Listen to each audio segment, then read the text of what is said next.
She wore white to her wedding, but everyone knew she was carrying another man's shame. In the Arizona Territory of 1883, Elara Whitfield stood at the altar beside a man whose language she didn't speak, whose world she didn't understand, marrying to save a reputation already destroyed. The town watched with hungry eyes, waiting for her to break. But what they didn't know, what she didn't know, was that the quiet Apache man beside her had just made a vow that would shatter everything she thought she understood about strength, about loyalty, about what it means when a man gives his word. If you want to see how a woman lost everything and found something worth keeping, stay until the end.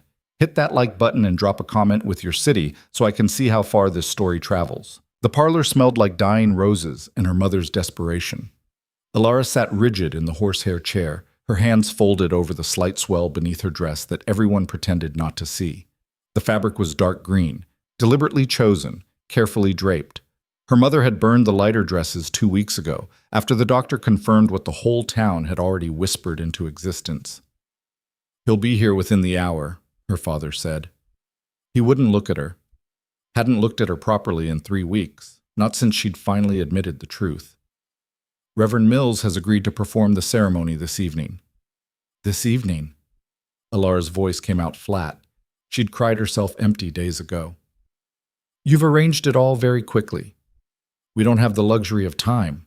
Her mother's tone was sharp as broken glass.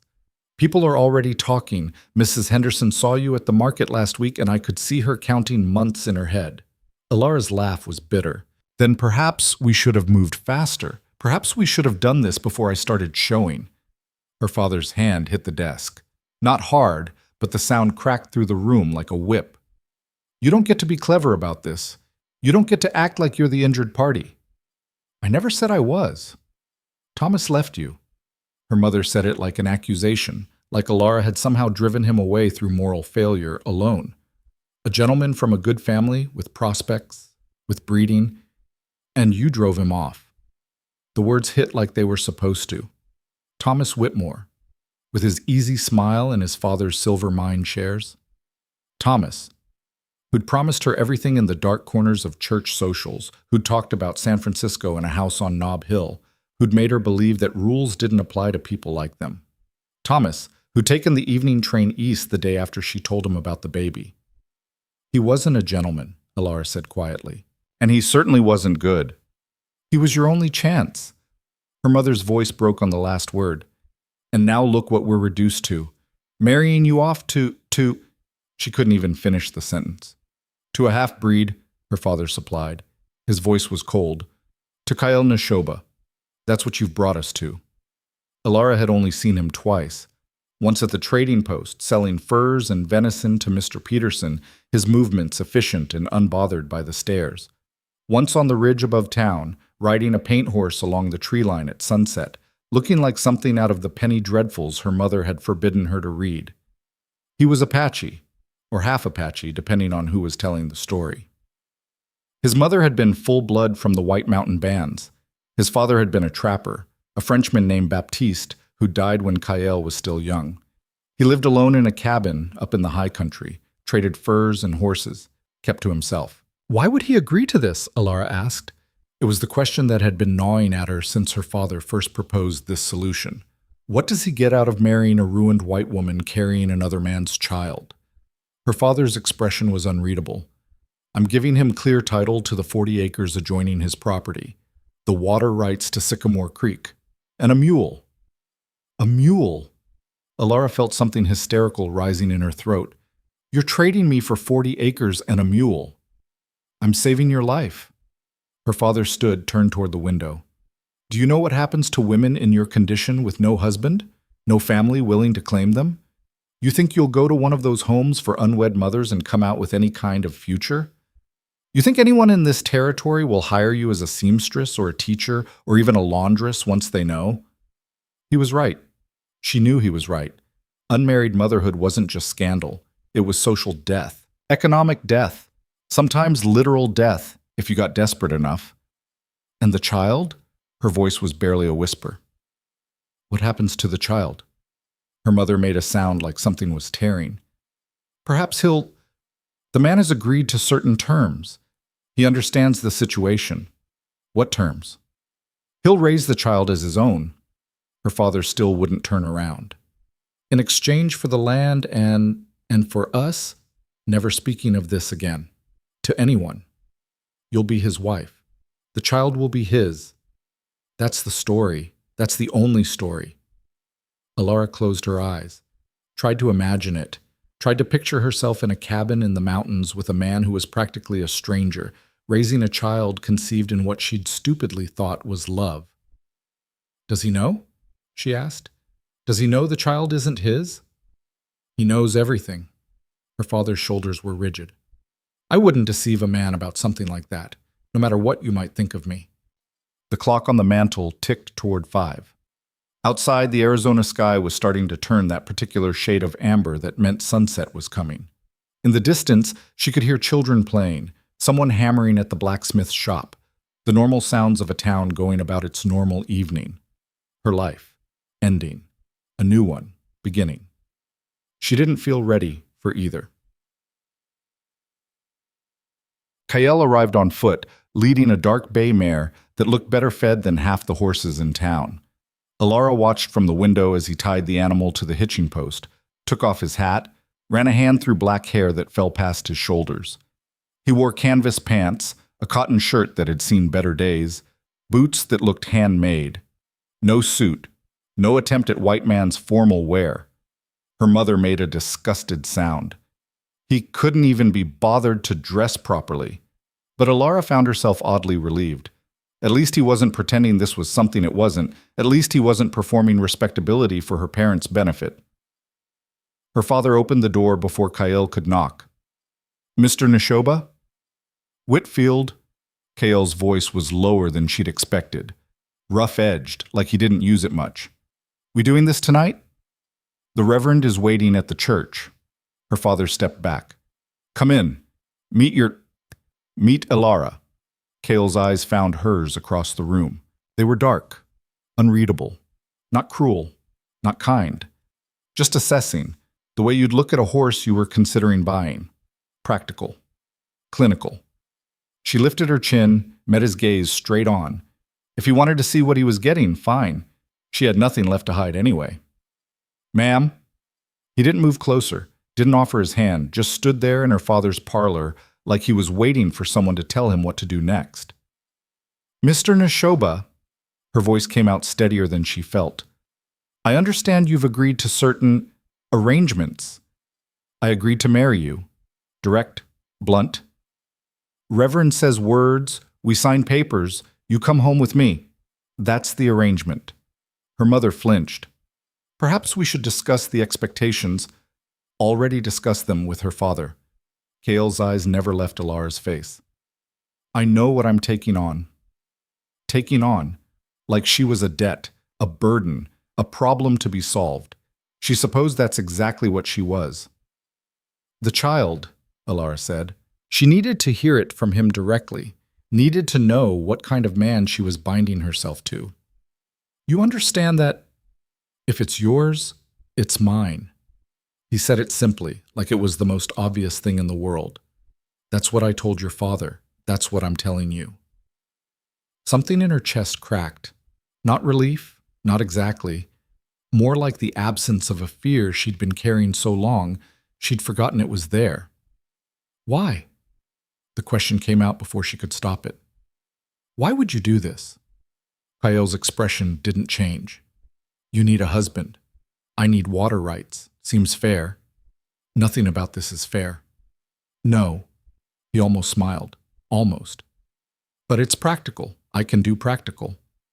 Reverend Mills performed the ceremony in his study rather than the sanctuary. Apparently even men of faith drew the line at public celebration of certain marriages.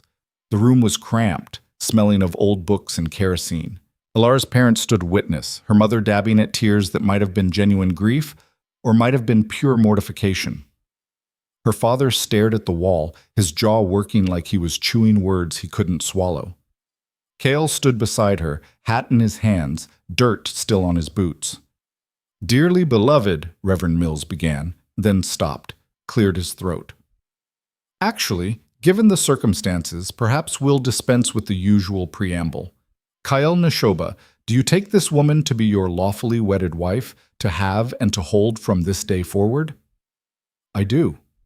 No hesitation, no elaborate vows, just 2 words, solid as stone.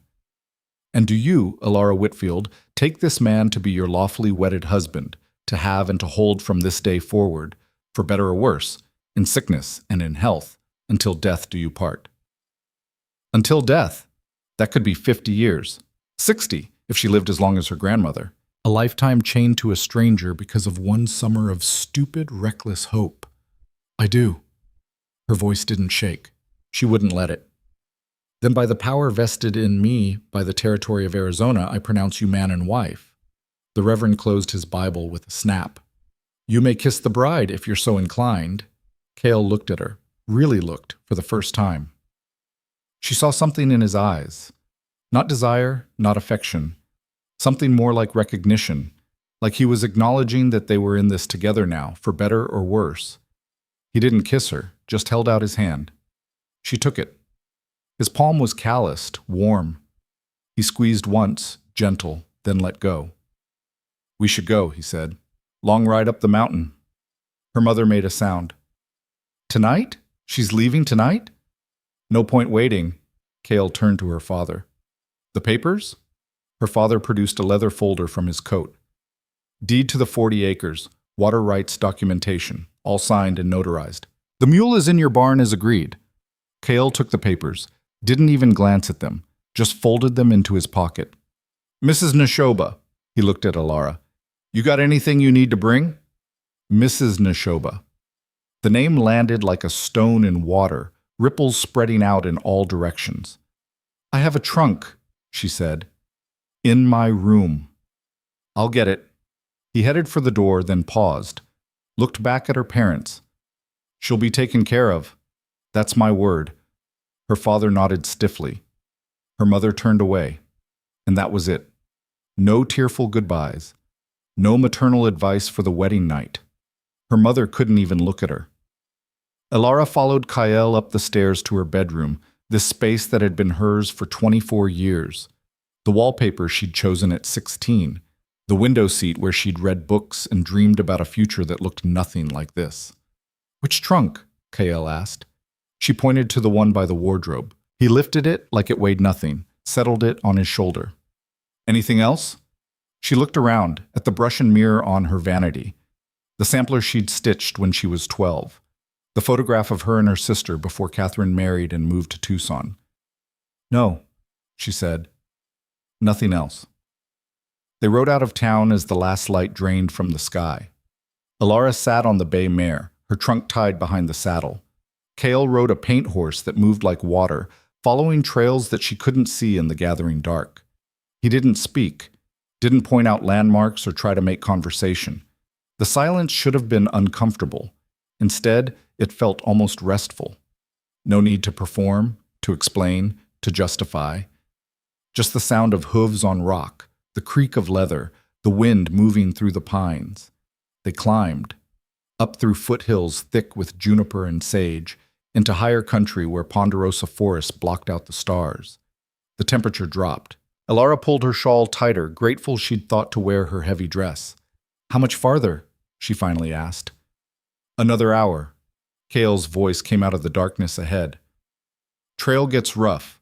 Stay close. She did, not because she was obedient, but because the alternative was getting lost in these mountains. The cabin appeared suddenly, tucked into a clearing where a creek ran silver in the moonlight. It was bigger than she'd expected, not just a trapper's shack, but an actual structure with a covered porch and glass windows and a stone chimney. Split-rail corral, small barn, woodpile stacked neat against the side wall. Kael dismounted, came to help her down. His hands on her waist were impersonal, steadying. The moment her feet hit ground, he let go. I'll show you inside, he said. Get a fire going. The interior was sparse but clean. One main room with a stone fireplace, a table, 2 chairs. A kitchen area with a cast iron stove, shelves holding basic supplies. A door leading to what she assumed was a bedroom. Kael lit lamps, built up the fire with practiced efficiency. The The light revealed more details, herbs hanging from the rafters, a rifle mounted above the door, books on a shelf that surprised her. He could read then. That was something. "You'll take the bedroom," he said, not looking at her. "I'll sleep out here." "We're married." She wasn't sure why she said it. Maybe because it seemed important to establish what this was, what it wasn't. "Doesn't mean I expect anything from you." He straightened from the fire, brushed bark from his hands. "You need time, space. I can give you that. And when people talk, when they wonder why your wife doesn't, let them wonder." His voice was flat. "I don't answer to town gossip." He moved to the kitchen, started pulling down provisions. Cornmeal, dried meat, a jar of something that might have been jam. "You hungry?" She realized she was. Hadn't eaten since breakfast, too nervous about the ceremony. "Yes." "Sit." She sat at the table, watched him work. His movements were efficient, no wasted motion. He mixed cornmeal with water, shaped it into cakes, set them to cook on the griddle, sliced meat thin, warmed it in a pan. Made coffee that smelled better than anything her mother had ever brewed. He set food in front of her without ceremony, sat across the table with his own plate. They ate in silence. The corn cakes were good, dense and filling. The meat was venison, smoky and tender. She found herself eating more than she'd expected, her body demanding fuel after the stress of the day. "This is good," she said. "Thank you." Cale just nodded, kept eating. "You do all your own cooking?" "Not much choice when you live alone." "I should probably learn." She looked at her hands, soft and useless. I don't know how to do much. Cook, clean, any of it. My mother had servants." "Had?" "We lost this house in Tucson 2 years ago. Bad investments. We moved here because it was cheaper." She wasn't sure why she was telling him this. Maybe because there was no point in pretending anymore. "We were barely holding on even before this." Cale finished his coffee, set the cup down. "I'll teach you. Not complicated, most of it. Just takes practice. And if I'm terrible at it, then you'll be terrible until you're not." He almost smiled. "Nothing up here judges you for learning." It was the kindest thing anyone had said to her in weeks. He showed her the bedroom after dinner. It was small, clean, a bed with a quilt that looked handmade, a chest of drawers, a washstand, one window looking out over the dark valley. "There's water in the pitcher," he said from the doorway. "Extra blankets in the chest if you need them. Gets cold up here at night." "Where will you sleep?" "Got a bedroll by the fire. It's fine." "Kyle," she turned to face him, needed him to understand something even if she wasn't sure what. "I don't expect you to be uncomfortable in your own home." "I'm not." He leaned against the door frame, arms crossed. "This works for now. We'll figure out the rest as we go." The rest. She felt her hand move to her stomach, that unconscious gesture she'd developed. "When the baby comes, we'll handle it." His eyes followed her hand, no judgment in them. "One thing at a time." He left her alone then, closed the door quietly behind him. Alara sat on the edge of the bed, still wearing her wedding dress, and tried to understand what had just happened to her life. This morning she'd woken up in her childhood bedroom, a ruined woman with no prospects. Tonight she was Mrs. Cale Neshoba, sitting in a mountain cabin with a husband who'd promised to claim another man's child as his own. She should feel grateful, relieved, saved. Instead, she just felt tired, bone deep, soul tired, in a way that had nothing to do with the long ride up the mountain. She changed into her nightgown, washed her face in the cold water from the pitcher. Through the door, she could hear Kyle moving around, banking the fire, settling in for the night. Normal sounds. Domestic sounds. She lay down in a stranger's bed, pulled the quilt up to her chin, and stared at the ceiling. Somewhere outside, a coyote howled. Another answered. The wind moved through the pines with a sound like distant water. This was her life now, this mountain, this cabin, this man whose last name she wore but whose first name she'd barely spoken. She closed her eyes and waited for sleep that didn't come. The first week was a study in small humiliations. Alara burned breakfast 3 times before she figured out that the altitude made everything cook faster. She ruined a pot of beans by forgetting to add water. She couldn't figure out how to work the cast iron stove, couldn't get clothes clean in the creek, Couldn't do any of the 100 small tasks that Kyle performed without thinking. He never yelled, never criticized, just showed her again, patient as stone, until she got it right, or at least got it functional. "Fire's too hot," he said the morning she burned the third batch of eggs. "See how the pan's smoking? That's too much. Bank it down. Give it a minute." She wanted to scream, wanted to throw the pan through the window and storm back to town and demand her father fix this impossible situation. Instead, she banked the fire, waited, tried again. The eggs came out almost right. "Better," Kyle said. He didn't sound impressed or surprised, just factual. "You'll get there." The work was endless. Hauling water from the creek, washing clothes by hand and hanging them to dry, sweeping floors, tending the fire, trying to cook meals that didn't poison them both. Her hands, soft from years of needlework and easy living, developed blisters, then calluses. She learned which herbs hanging from the rafters were for cooking, which were for medicine. How to recognize when the bread dough had risen enough. How to bank a fire so it lasted through the night. Small things. Necessary things. Things her mother's servants had done invisibly while she'd practiced piano and worried about her hair. Cale worked from dawn until dark, checking trap lines, hunting, repairing fences, chopping wood for winter. He moved through the world with absolute confidence, like every rock and tree and animal track was a language he spoke fluently. She envied that, the certainty, the competence. He still slept by the fire, still treated her with careful politeness, like she was a guest who might leave at any moment. They ate meals together, worked side by side, existed in the same space, but there was always distance between them. Deliberate, maintained. She told herself she was grateful for it, but sometimes, late at night, listening to him breathe on the other side of the door, she wondered what it would be like if this marriage was real, if he'd chosen her for something other than water rights, if she'd come to him as something other than a problem to be solved. On Sunday, she asked if they were going to church. Kyle looked up from the leather he was working. "You want to?" "I don't know." She was darning socks, badly, but improving. "Isn't that what people do?" "Some people." He went back to his stitching. "Town's 3 hours each way. That's 6 hours riding for an hour of preaching. Doesn't seem worth it." "My mother would be horrified." "Your mother isn't here?" The words should have hurt. Instead, they felt like permission. "What do you do on Sundays?" she asked. "Same as any day. Work that needs doing doesn't stop for church." She set down her darning. "What needs doing today?" He considered. "Horse in the corral's got a stone bruise. Should check it, make sure it's not getting infected. Garden needs weeding, and I was going to ride up to the ridge, check the high pasture." "Can I come?" The question surprised her as much as it seemed to surprise him.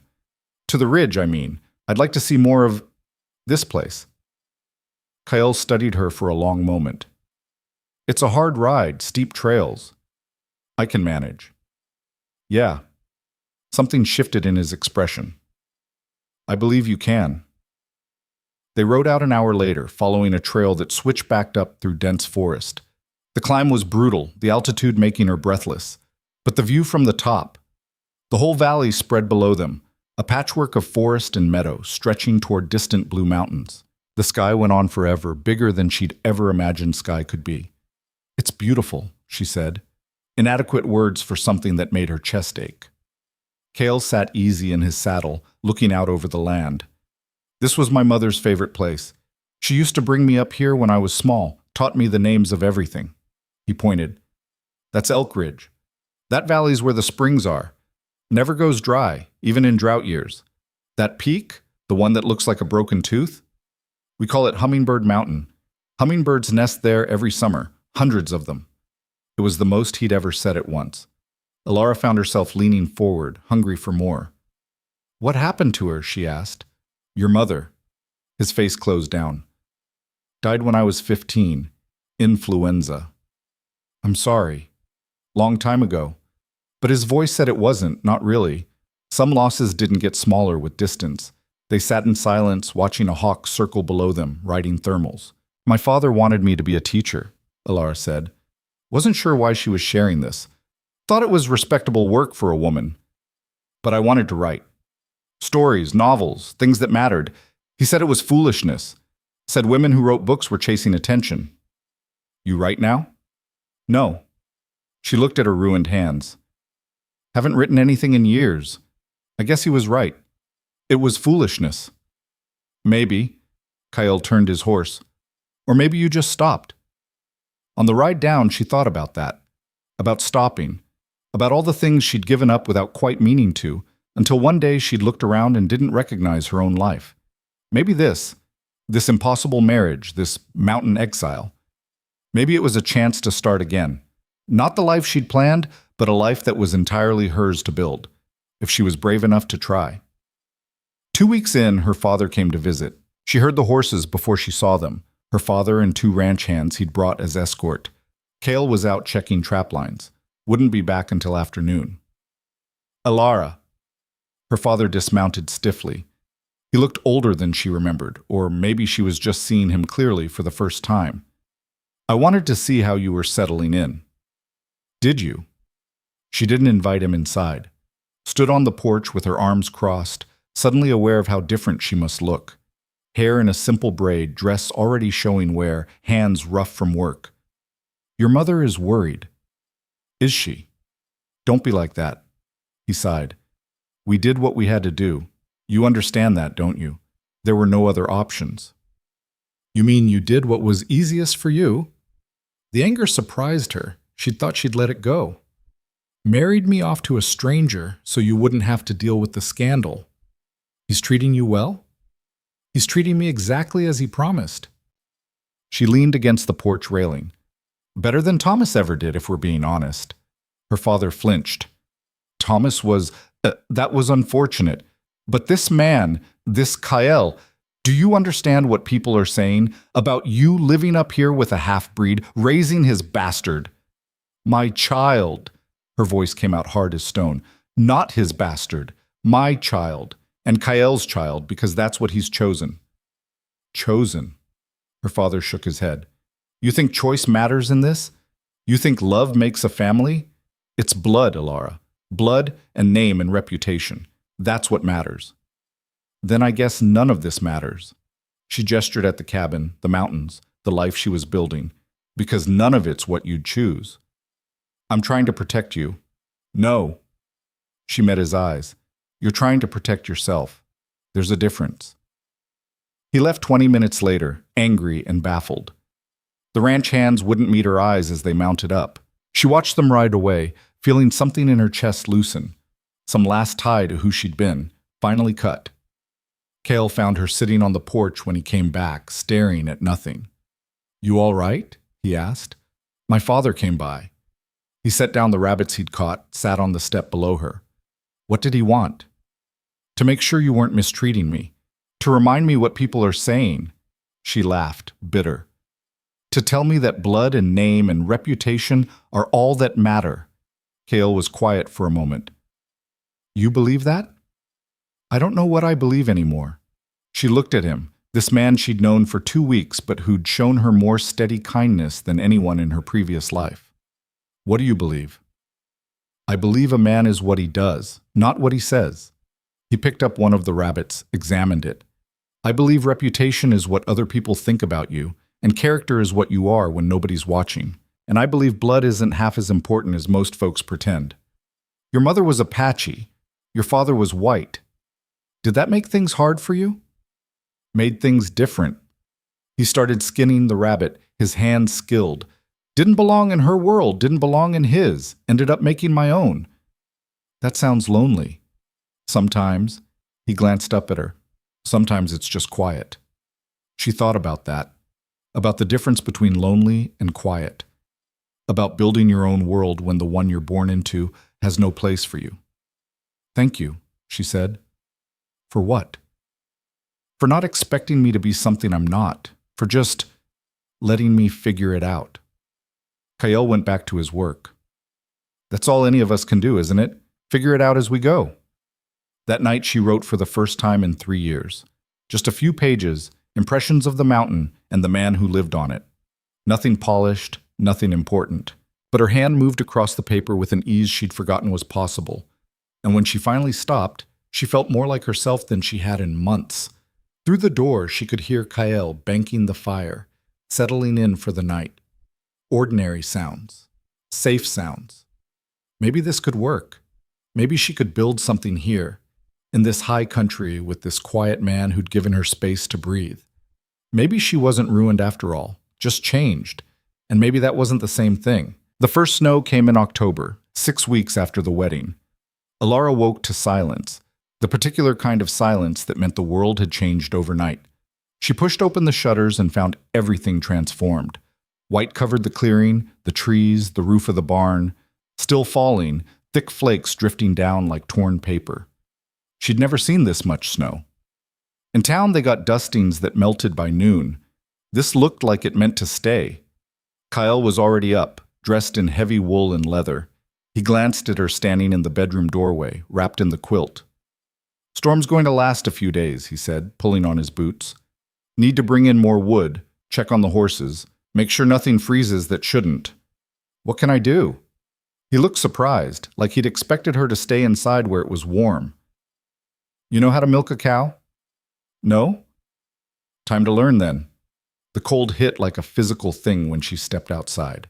Her breath came in clouds. The snow was already 6 inches deep, maybe more, and still coming down steady. She followed Kyle to the barn, her feet going numb in her thin boots. The cow was a placid brown creature named Bess, who regarded Alara with what seemed like profound skepticism. "Sit here." Kale dragged over a 3-legged stool. "Lean your head against her side so you can feel if she's getting agitated. Grab firm, but not rough. She's not made of glass, but you're not trying to hurt her either." Alara sat. Put her hands where he showed her. Pulled. Nothing happened. "More pressure," Kyle said. "Even rhythm. Think of it like kneading bread, but downward." She tried again. A pathetic stream of milk hit the bucket. "There you go." Was that approval in his voice? "Keep that up." Her hands cramped within minutes. Her back ached from the awkward position. The barn was cold enough that she could see her breath, and the smell of cow and hay and manure was overwhelming. But she kept going, and slowly the bucket filled. "Not bad for a first try," Kyle said when she finally stood, shaking out her sore hands. "You'll get faster with practice." "How often does this need doing?" "Twice a day, morning and evening." "Twice a day?" "Every day." "Forever, apparently." He must have seen something in her face because he added, "Gets easier. Everything does." They spent the rest of the morning preparing for the storm. Kale brought in load after load of firewood, stacking it near the stove where it would stay dry. He showed her how to check the animals, make sure they had enough feed and water. They moved supplies from the root cellar to the cabin: potatoes, carrots, onions, jars of preserves that Kyle had put up last summer. "We get snowed in much?" Alara asked, watching the white wall of weather through the window. "Sometimes. Last winter I was stuck here for 2 weeks straight." He was making stew, chopping vegetables with quick, precise cuts. "You learn to keep enough on hand." 2 weeks. Trapped in this cabin with a man she barely knew, nothing to do but exist in the same small space. The thought should have terrified her. Instead, she felt oddly calm. Safe, even. Like the storm was a wall between her and everything she'd left behind. The snow fell for 3 days. They developed a rhythm, Alara milking Bess morning and evening while Kyle tended the other animals. Cooking together, Kale teaching her how to make the things that would keep them fed through winter. Soups and stews, bread that rose despite the altitude, beans flavored with salt pork and wild onions. Her body was changing, the pregnancy becoming impossible to hide. The slight swell had become a definite curve. Her dresses were getting tight across the middle. She caught Kyle looking once when she was reaching for something on a high shelf and her dress pulled taut. He looked away quickly, but not before she saw something in his expression. Not disgust, not judgment, just awareness. Acknowledgement of the reality they were both living with. "I'll need different clothes soon," she said that evening, darning socks by lamplight while he oiled a harness. "Nothing fits right anymore." "I can bring some fabric up from town next time I go. You know how to sew?" "Some. Embroidery mostly. Useless things." She set down the sock. "Can you teach me to make actual clothes?" "I can show you how I do it. Might not be fancy." "I don't need fancy." She looked down at herself, at the plain dress already stained from work, the apron that was more patches than original fabric. I just need it to fit. He nodded, went back to his work. The fire crackled. Outside, the storm was finally easing, the snow tapering to occasional flurries. Kyle, she said, waited until he looked up. Why are you being so kind to me? Told you, we had an agreement. No. She shook her head. The agreement was marriage, land for respectability. You didn't agree to be patient or teaching or any of this. You could have just taken what you paid for and left me to figure everything out on my own. He was quiet for a long moment, his hand still on the leather. My father wasn't a good man, he finally said. He drank, got mean when he drank. My mother, she did everything, kept us fed, kept the house, raised me. And he treated her like she was less than nothing because she was Apache, because he thought he'd done her some kind of favor by marrying her. Alara felt her throat tighten. I watched her work herself to death trying to be good enough for a man who'd never see her as anything but a convenience. And I promised myself if I ever married anyone, for any reason, I'd treat her like she mattered, like she was more than just a transaction. I am a transaction, though. Maybe that's how it started. He met her eyes. Doesn't mean that's all you have to be. The words settled in her chest, heavy and warm. I should have asked before, she said quietly. What happened to your father after your mother died? He left, went back east somewhere, never saw him again. Cale's voice was flat. Didn't want to. They sat in silence after that, the only sound the crack of the fire and the whisper of snow against the windows. Alara thought about fathers and the ways they failed their children, about promises made and broken, about the difference between a man who stayed and one who left when things got hard. Kyle was still here. That had to mean something. The fourth morning dawned clear and brutally cold. The sky was that particular shade of blue that only came after storms, and the sun on the snow was blinding. Kale hitched up the horse to a makeshift sled. Need to check the trap line, he said. See what the storm brought in. You want to come or stay here? Alara looked at the bright, terrible beauty of the snow-covered world. I'll come. They bundled in every layer they owned and set out into the white silence. The cold was shocking, turning Alara's breath to ice in her lungs. But the forest was transformed, every branch laden with snow, every shadow blue and deep. The first trap held a fox, frozen solid. Kale reset it without comment, added the fox to the sled. The second trap was empty. The third held something that made Kale swear under his breath, a young deer, its leg mangled in the steel jaws. Wasn't supposed to catch deer, he said, already moving to free it. These are fox traps, rabbit traps. Something this big shouldn't have triggered it. But the deer had, and now it was dying badly. Alara could see that even with her inexperienced eyes. The leg was destroyed, the animal weak from blood loss and cold. Kale drew his knife. Don't watch, he said. But she did. Watched him kill quickly, mercifully. Watched him gut the deer right there in the snow, his hands steady and sure. When he was done, he used snow to clean the knife, the blood turning the white pink and then disappearing. Hate when that happens, he said quietly. Hate waste. It's not waste if we use it. Use it for what? Neither of us needs deer meat this second, and it's too cold to hang it properly. Half of this will go bad before we can process it. Alara thought for a moment. The Hendersons, in town. They have 6 children, and Mr. Henderson hurt his back last month. They could use it. Kale looked at her. You want to take this to town? To people who probably said things about you marrying me?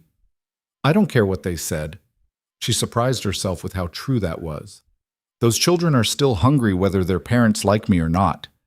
Something shifted in Kyle's expression. Respect, maybe. Or just recognition that she'd changed from the woman who'd stood in her father's parlor 2 months ago. All right, he said. We'll take it to the Hendersons. They rode into town 2 days later, the deer meat packed in snow in the back of the sled. Alara hadn't been back since the wedding, hadn't wanted to face the stairs, the whispers. But sitting beside Kyle as they came down the mountain trail, she felt different, harder, less breakable. The stairs came anyway. Mrs. Chen outside the general store, her mouth falling open. The blacksmith pausing mid-hammer. Two women Alara didn't know, stopping their conversation to watch as the sled passed. She kept her eyes forward. Let them look. The Henderson place was at the edge of town, a sagging house with too many children spilling out of it. Mrs. Henderson came to the door holding a baby, her face suspicious. "Mrs. Henderson," Cale said, climbing down from the sled. "Got some deer meat. Figured you could use it, with John hurt and all." The woman's eyes went to Alara, then back to Kyle. That's kind of you. But we don't need charity." "Not charity?" Cale was already unloading the meat. "It's going to waste otherwise. Either you take it or I feed it to the coyotes. Your choice." Mrs. Henderson's pride warred with practicality. Practicality won. "Well, if it's going to waste anyway." Her children crowded around, eyes wide at the sight of so much meat. One of the boys, maybe 8 years old, looked up at Alara. "You're the lady who married the Indian," he said. "Jacob!" Mrs. Henderson's face went red. "Mind your manners." "It's all right." Alara looked down at the boy. "I'm the lady who married Kyle, yes. And you are?" "Jacob Henderson." He was missing a front tooth. "Pa says Indians are dangerous." "Jacob, I swear." "Your pa's wrong about some things," Cale said mildly. He handed the last package to Mrs. Henderson. "You need anything else? I'll be in town for a few hours." Mrs. Henderson clutched the meat like it might disappear. No, this is more than generous, thank you." As they walked back to the sled, Alara heard the woman's voice drift out, sharp and scolding. "I don't want to hear you repeating that kind of talk again. You understand me? Those people just gave us enough meat to last a month, and I won't have you being rude." "Does that bother you?" Alara asked as they drove toward the general store. "What people say?" "Used to." Cale's hands were easy on the reins. "Stopped caring somewhere around 15. People are going to think what they think. Can't change it, so why waste energy trying?" "I wish I could be like that." "You're getting there." He glanced at her. "You didn't flinch when that kid called me Indian. Didn't apologize for me or make excuses. That's progress." She hadn't even thought about it, just accepted it as a fact. Kyle was Apache, or part Apache, and that was simply who he was. Not something to apologize for. Maybe she was changing more than she'd realized. "At the general store, mister." Peterson greeted them with the kind of careful politeness that meant he was deeply uncomfortable. "Mr. Neshoba, Mrs. Neshoba." He nodded to each of them. "What can I do for you?" Cale handed over a list.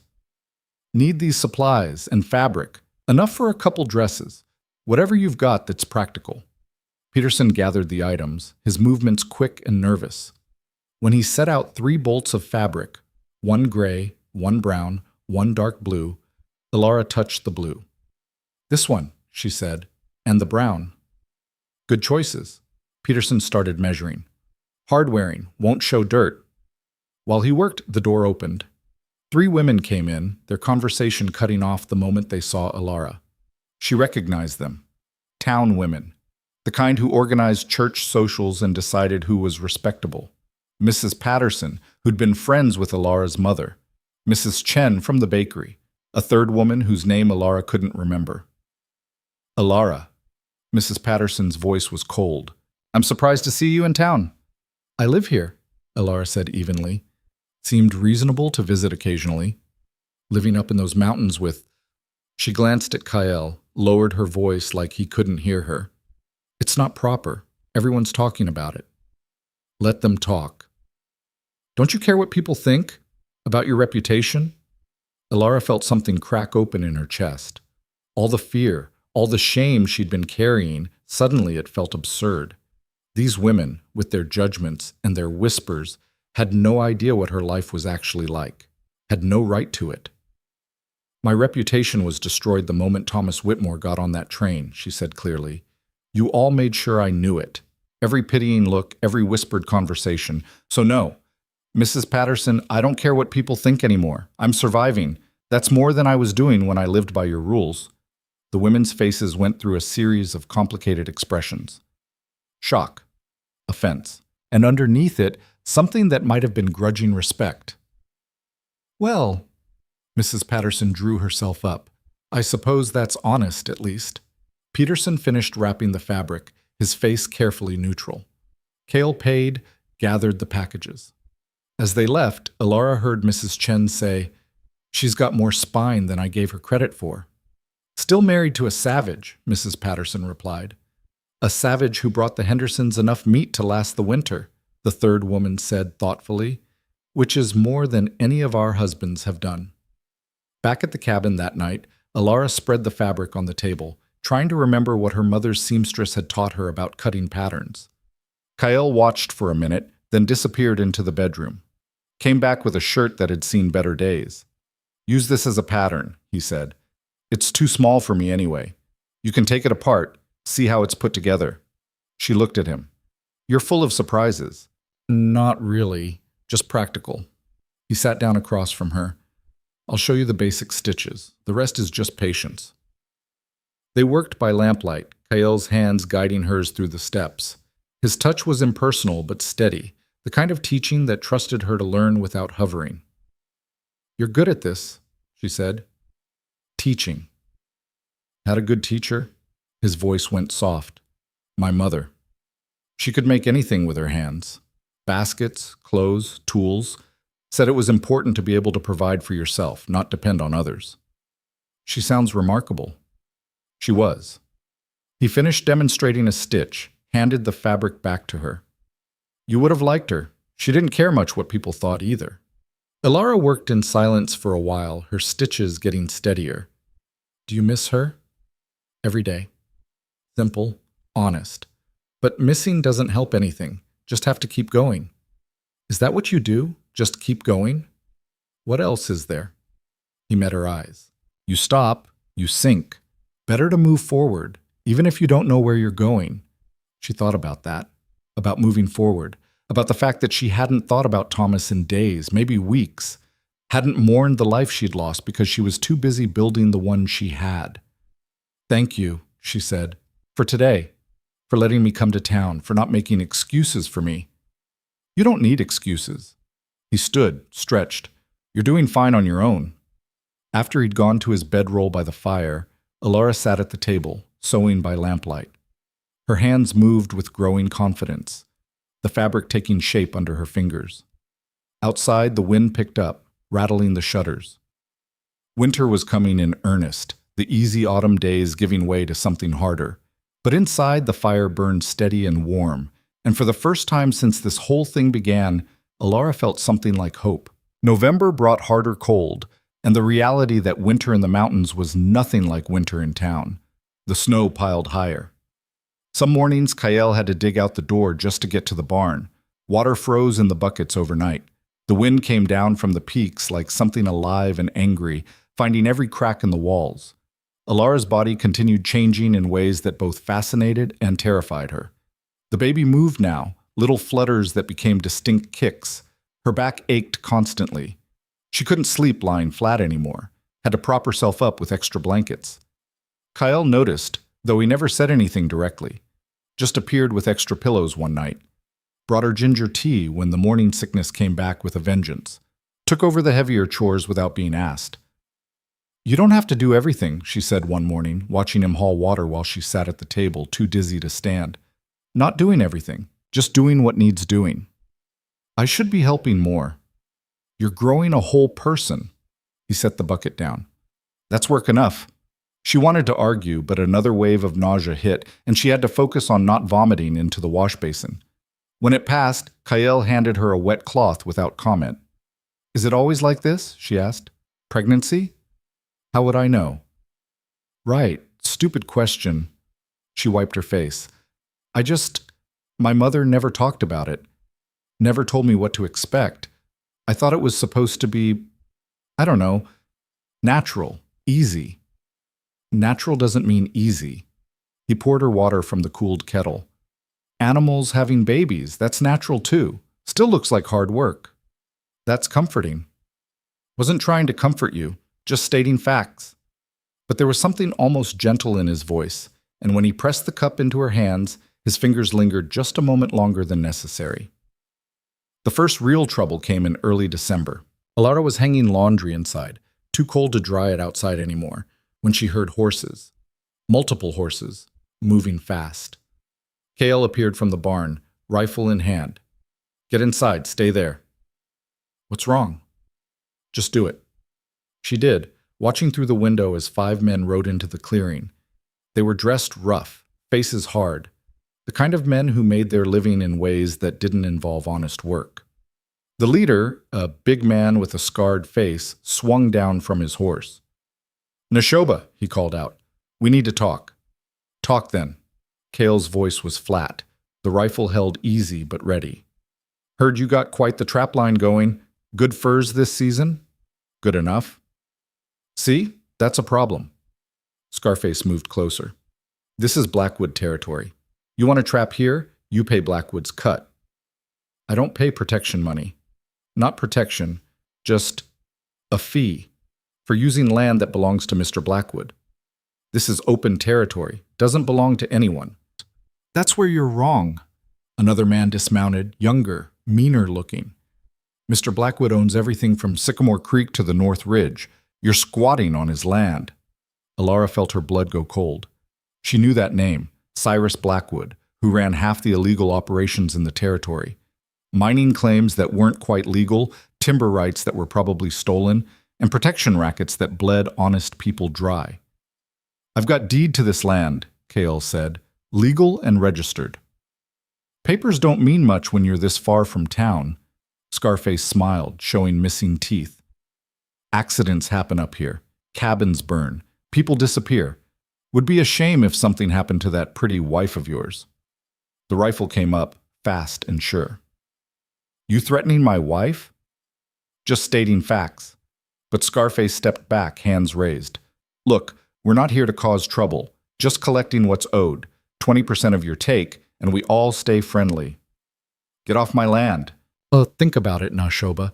Think real careful. Because Mr. Blackwood doesn't like being told no." They left, but the threat hung in the air like smoke. Kyle stayed outside for a long time after they'd gone, checking the perimeter, making sure they were really gone.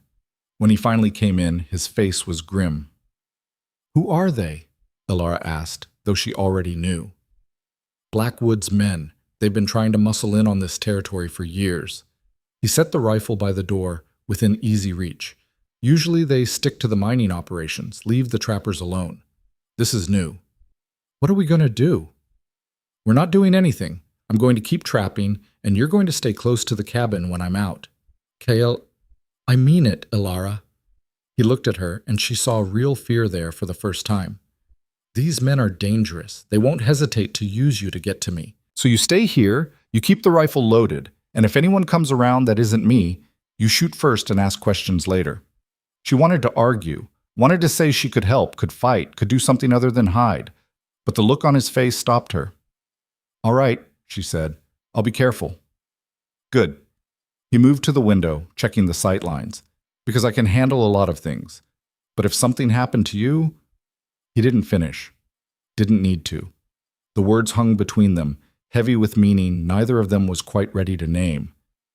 That night, Kyle slept with the rifle beside him, and Alara lay awake listening to every sound outside, wondering if this was the night everything would fall apart.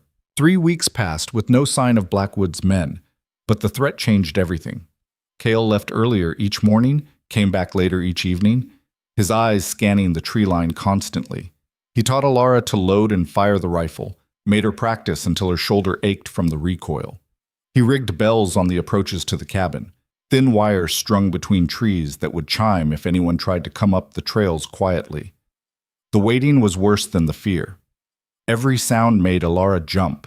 Every time Kyle was gone longer than expected, she imagined him lying in the snow somewhere, ambushed on the trap line.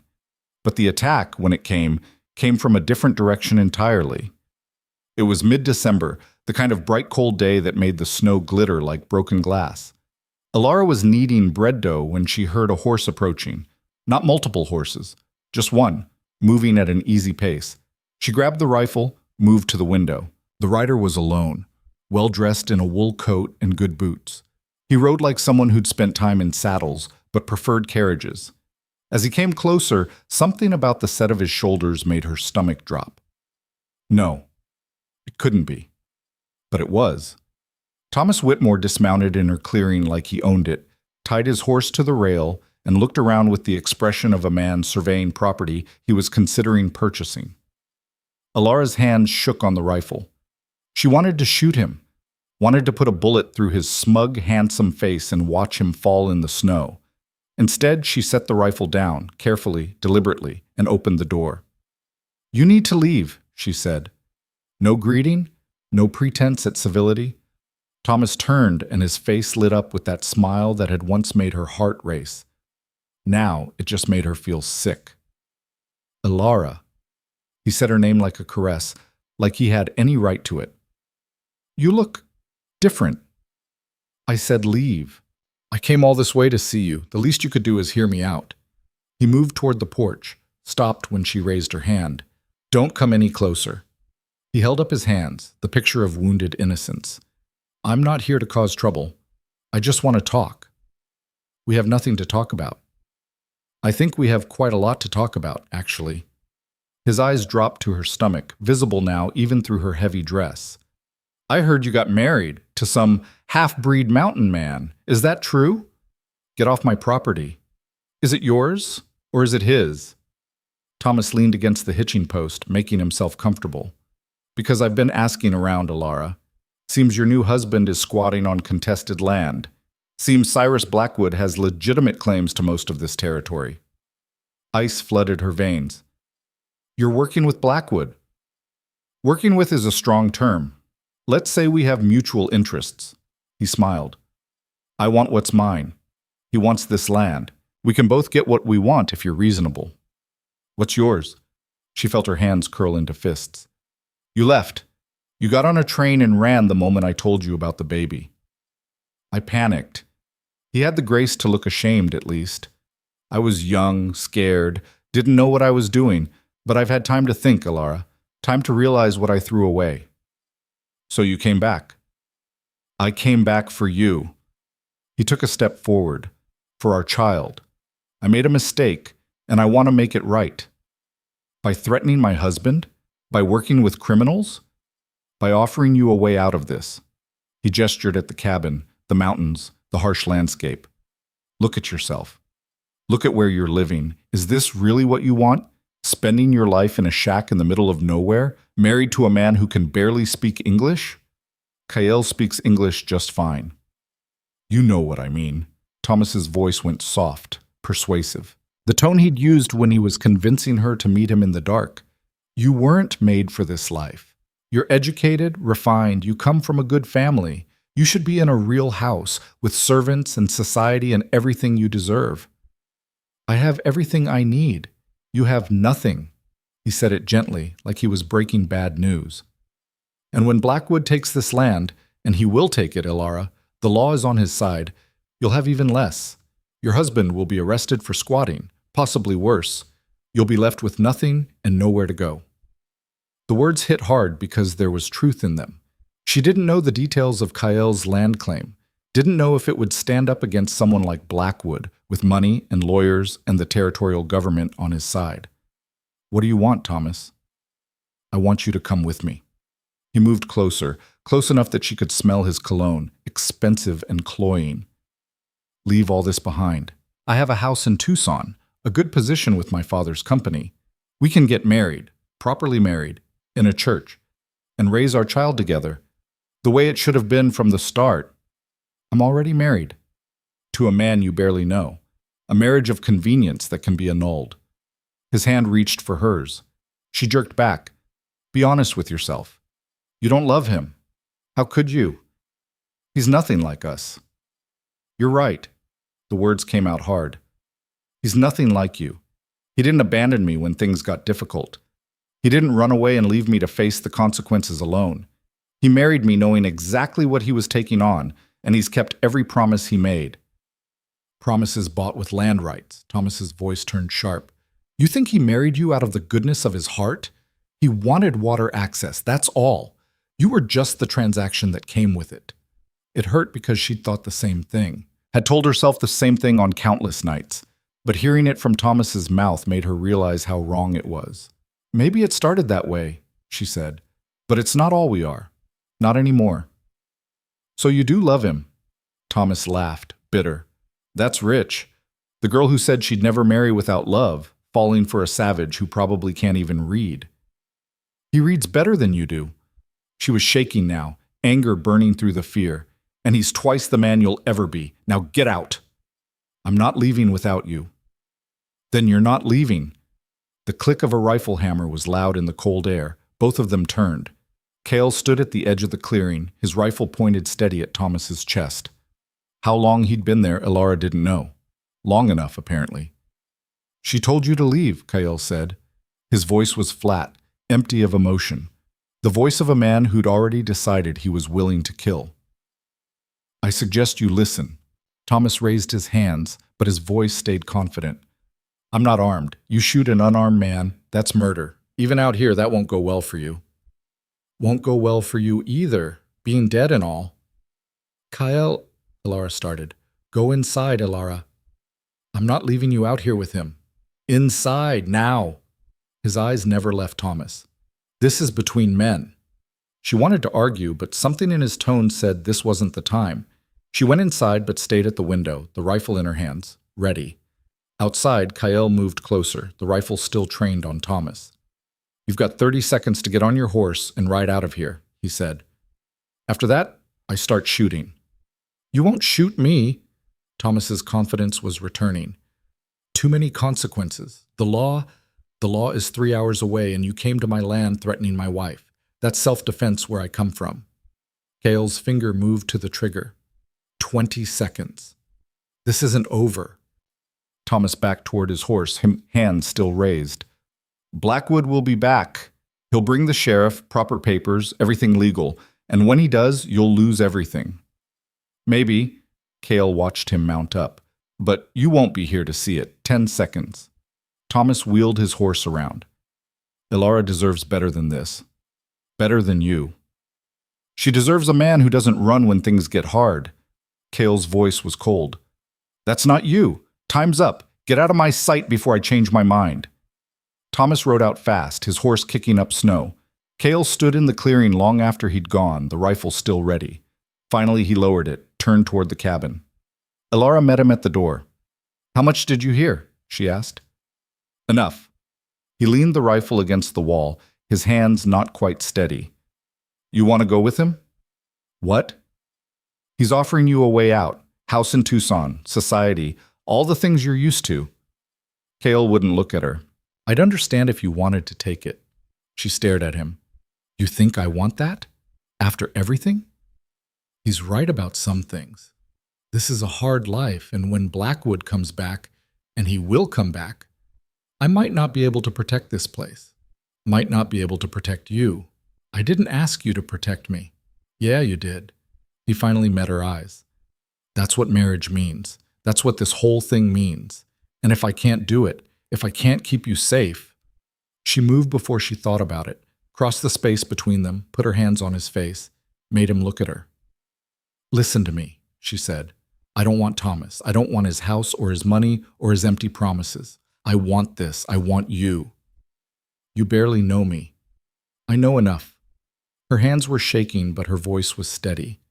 I know you show up. I know you keep your word. I know you've taught me more about strength in 3 months than I learned in 24 years of trying to be what everyone else wanted. That's enough. Cale's hands came up to cover hers, his calloused palms warm against her fingers. He's the baby's father, he said quietly. That means something. He's nothing. She said it fierce, meaning it. You're more of a father to this child than he'll ever be. And the baby isn't even born yet. That's what matters. Not blood, not who made what happen, just who stays. Something broke in his expression. He pulled her hands down, held them between his own. I'm not good with words, he said. Never have been. But you should know, this stopped being about land rights weeks ago. For me, anyway. Her throat went tight. What is it about then? You. Simple. Direct. Just you. She kissed him. Didn't think about it, didn't plan it, just leaned up and pressed her mouth to his. He froze for half a second, then kissed her back, his hands coming up to cradle her face like she was something precious. When they broke apart, both of them breathing hard, Kyle rested his forehead against hers. "We're going to have trouble," he said.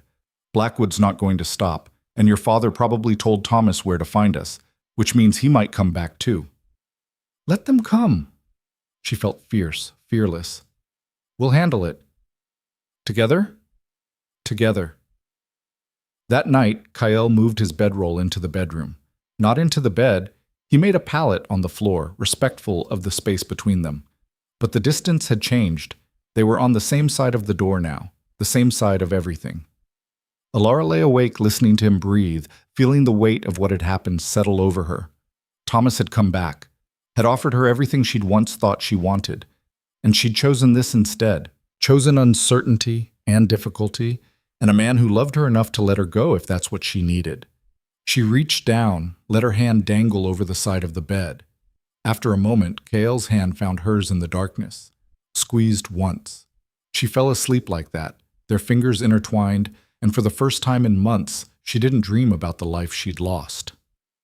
4 days later, they came. Alara was feeding the chickens when she heard the horses. Multiple riders, moving fast. She dropped the feed bucket and ran for the cabin. "Kyle!" He was already grabbing the rifle, moving to the window. "How many?" "I don't know. More than 5. They appeared through the trees. 8 men on horseback, led by Scarface from before. But this time, they had someone official-looking with them, a thin man in a suit carrying a leather folder, and behind them, looking satisfied and smug, rode Thomas Whitmore. Kyle swore under his breath. "Stay inside. No matter what happens, stay inside. I'm not hiding while they... This isn't about pride." He looked at her desperate. "They'll use you against me. Please. Just this once. Listen." She wanted to argue, but the fear in his eyes stopped her. Kyle walked out to meet them, rifle in hand but not raised. Alara watched from the window, her own rifle loaded and ready. The man in the suit dismounted, unfolded papers from his folder. "Are you Kyle Neshoba?" His voice was reedy, official. "I am. I'm Marshal Green, representing the Territorial Land Office. I have here documentation showing that this property, from Sycamore Creek to the North Ridge, is owned by the Blackwood Mining Company under legal claim filed in 1881. You are hereby ordered to vacate within 24 hours. "I have a deed to this land," Kyle said, "legal and registered. Your deed is for 40 acres adjoining this property. The cabin itself sits on land owned by Blackwood Mining. The previous owner," he consulted his papers, "one Jonathan Whitfield gave you deed to property that wasn't his to give." Alara's stomach dropped. Her father. Her father had given Kyle fake papers, or papers for the wrong land, just to get rid of her. "That's a lie," Kyle said, but his voice had lost its certainty. "I have all the documentation here." Green held out the papers. "Surveys, original claims, everything filed properly with the territory. I'm sorry, Mr. Neshoba, but the law is clear." Scarface grinned. "Told you accidents happen up here. Should have paid when you had the chance." Thomas dismounted, moved forward. "Alara." He raised his voice, knowing she could hear. "You don't have to be part of this. Come out, come with me, and this all ends peacefully." Kyle's hands tightened on the rifle. "You set this up, the land claim, the timing, all of it." "I protected what's mine." Thomas's voice was calm. "The child Alara's carrying is my blood. I have a right to raise it, to give it my name. You were just an obstacle to that. She's my wife. A marriage based on fraud, land you didn't actually own, traded for a woman and a child that weren't yours to claim." Thomas smiled. "When this goes to court, and it will go to court, that marriage will be annulled, and Alara will be free to make the choice she should have made from the start." Inside the cabin, Alara felt the world tilting. Everything Kyle had, everything he'd built, it was being torn away because her father had lied, because Thomas wanted to erase his mistakes, because the law protected men like Blackwood and Thomas and left people like Kyle with nothing. She could end this, could walk out, agree to go with Thomas, and Blackwood's men would leave. Kyle would lose the cabin, lose the land, but he'd be alive. He'd survive. Or she could fight. could choose the man who'd chosen her, even if it meant losing everything. Her hand moved to her stomach, feeling the flutter of movement there. The baby kicked, strong and insistent, like it was weighing in. She picked up the rifle, checked the load, and walked out onto the porch. Every man in the clearing turned to look at her. "Alara!" Thomas's face lit up. "Thank heaven, I was worried they'd—" "Shut up, Thomas." His smile faltered. "Excuse me?" "I said shut up." She moved to stand beside Kyle, the rifle held steady. "I'm not going anywhere with you, not now, not ever." "Be reasonable. This is over. Your husband has no legal claim to this land. In 24 hours, you'll both be evicted anyway. Why make this harder than it has to be?" "Because I'm tired of men making decisions for me." She looked at Marshall Green. "That marriage wasn't based on fraud. Kyle married me in good faith, believing he had legal claim to this land. If my father lied about the deed, that's on him, not on us." Green shifted uncomfortably. "That's a matter for the courts, ma'am." "Then let it go to court, but we're not leaving. Not in 24 hours, not in 24 days. This is our home, and you'll have to drag us out of it." Scarface laughed. "That can be arranged." Cale's rifle came up, pointed at the big man's chest. "You're welcome to try." The clearing went silent. 8 armed men against 2 people, one of them heavily pregnant. The math was obvious. But Alara saw something in the faces of some of Blackwood's men. Discomfort, uncertainty. They'd signed up to run off a squatter, not to shoot a woman defending her home. "This is insane," Thomas said. "Alara, please, think about the baby. Think about what kind of life you're choosing, fighting a legal battle you can't win, raising a child in poverty. Better than raising it with a coward who runs when things get difficult." She stepped forward, and several of the men actually stepped back. "You want to know what kind of life I'm choosing? I'm choosing a man who shows up, who keeps his promises, who's been more of a partner in 3 months than you ever would have been in a lifetime. He's a half-breed squatter. He's my husband." The words rang out, clear and certain. "And if you want to take our home, you'll have to go through both of us."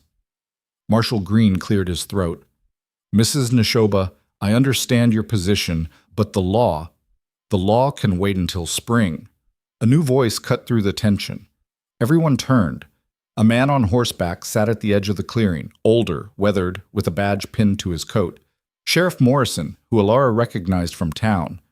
"Sheriff," Green's voice went uncertain. "I have all the proper documentation. I'm sure you do." Morrison dismounted slowly, moved to examine the papers. "But it's December, middle of winter. You're asking a pregnant woman to leave her home in the dead of winter, travel through mountain passes that are barely passable, all because of a property dispute that might take months to resolve. The law is clear. The law is also practical, Mr. Green." The sheriff's voice hardened.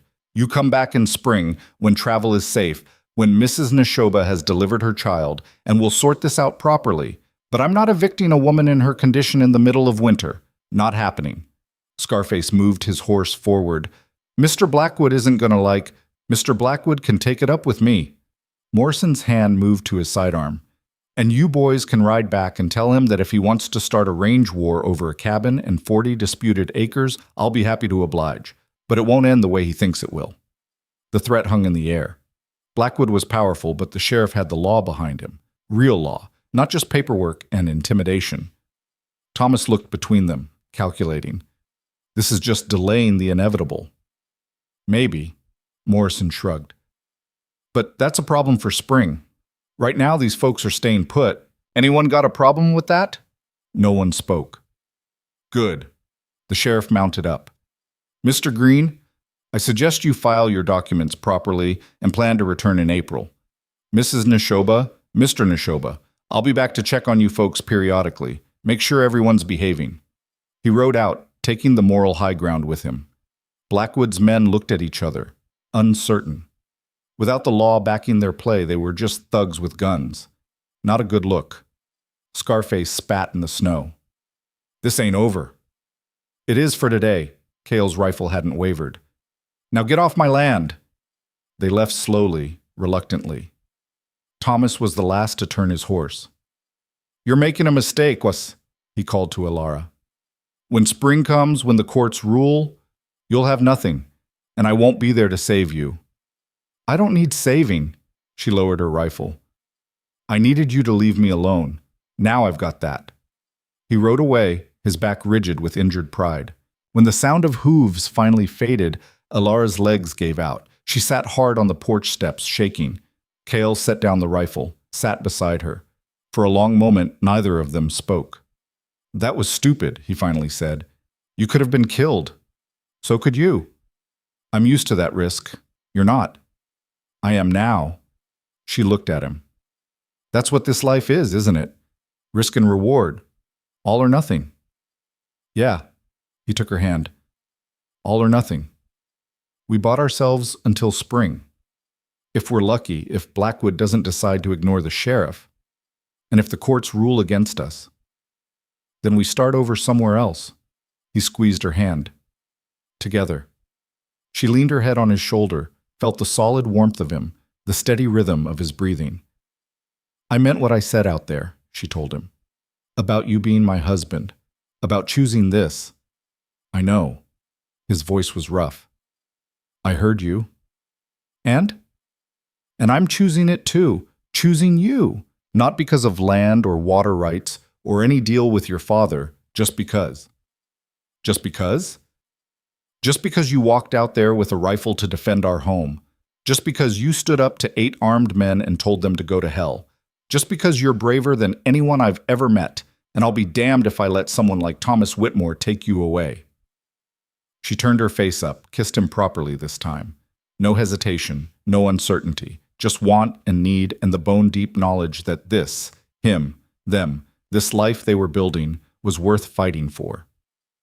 When they finally went inside, the cabin felt different, smaller, somehow. Like the world outside had pressed in and they'd pushed back, claiming this space as theirs. That night, Kyle didn't sleep on the floor. At Alara's invitation, shy but certain, he climbed into the bed beside her. They lay facing each other in the darkness, not touching but close enough to feel each other's warmth. What happens in spring? Alara asked. Really? I don't know. Honest, direct. Might lose everything, might have to run, might have to fight in court for years. Are you scared? Terrified. His hand found hers under the blanket. But I'm not facing it alone anymore. That helps. Yeah. She threaded her fingers through his. It does. Outside, the wind howled through the pines. Somewhere in the distance, a wolf called to its pack.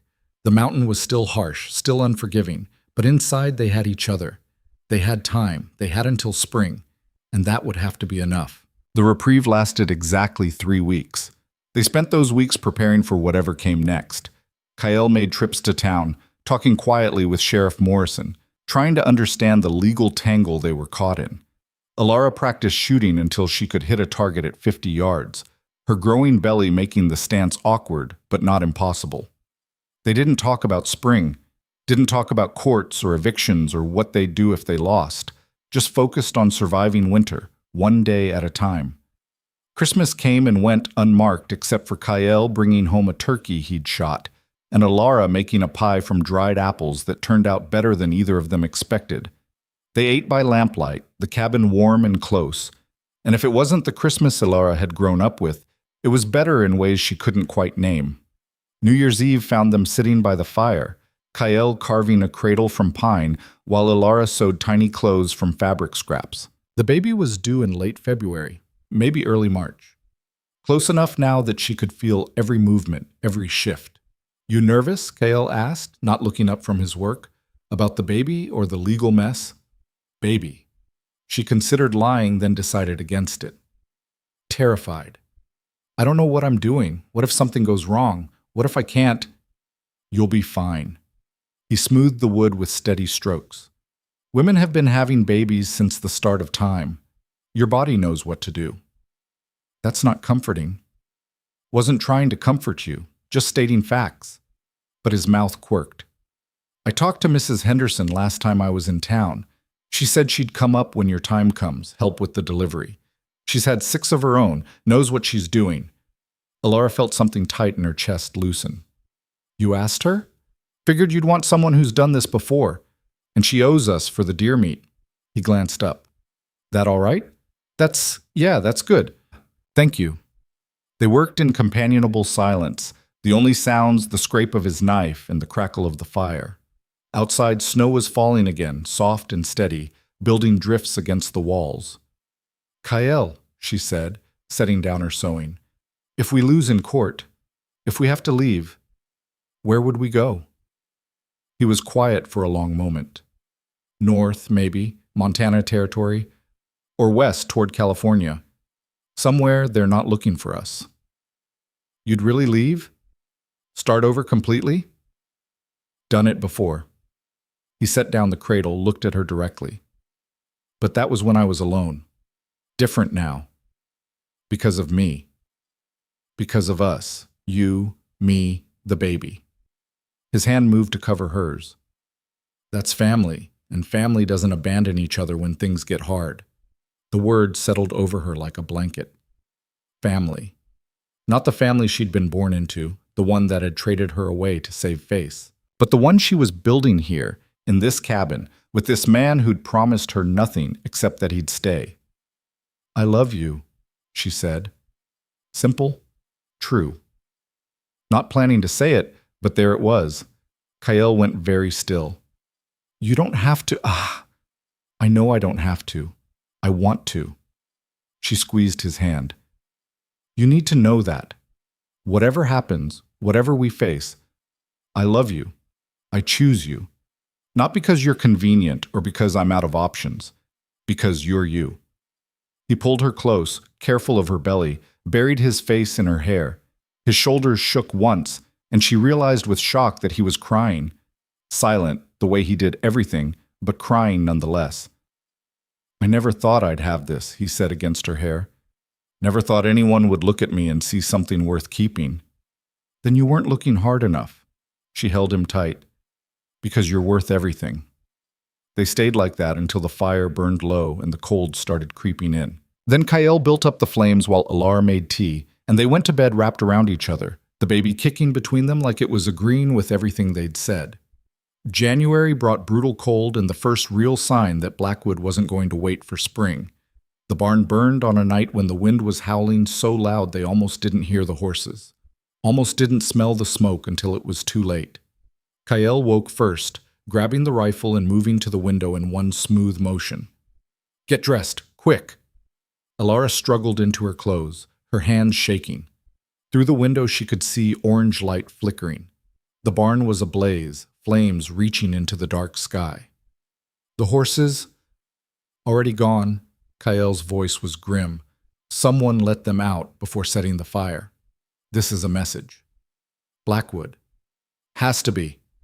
He was pulling on boots, loading extra ammunition. They want us scared, want us to run. What do we do? We don't give them what they want. He handed her the rifle. Stay here, keep watch. Anyone tries to come in, shoot them. Where are you going? To save what I can.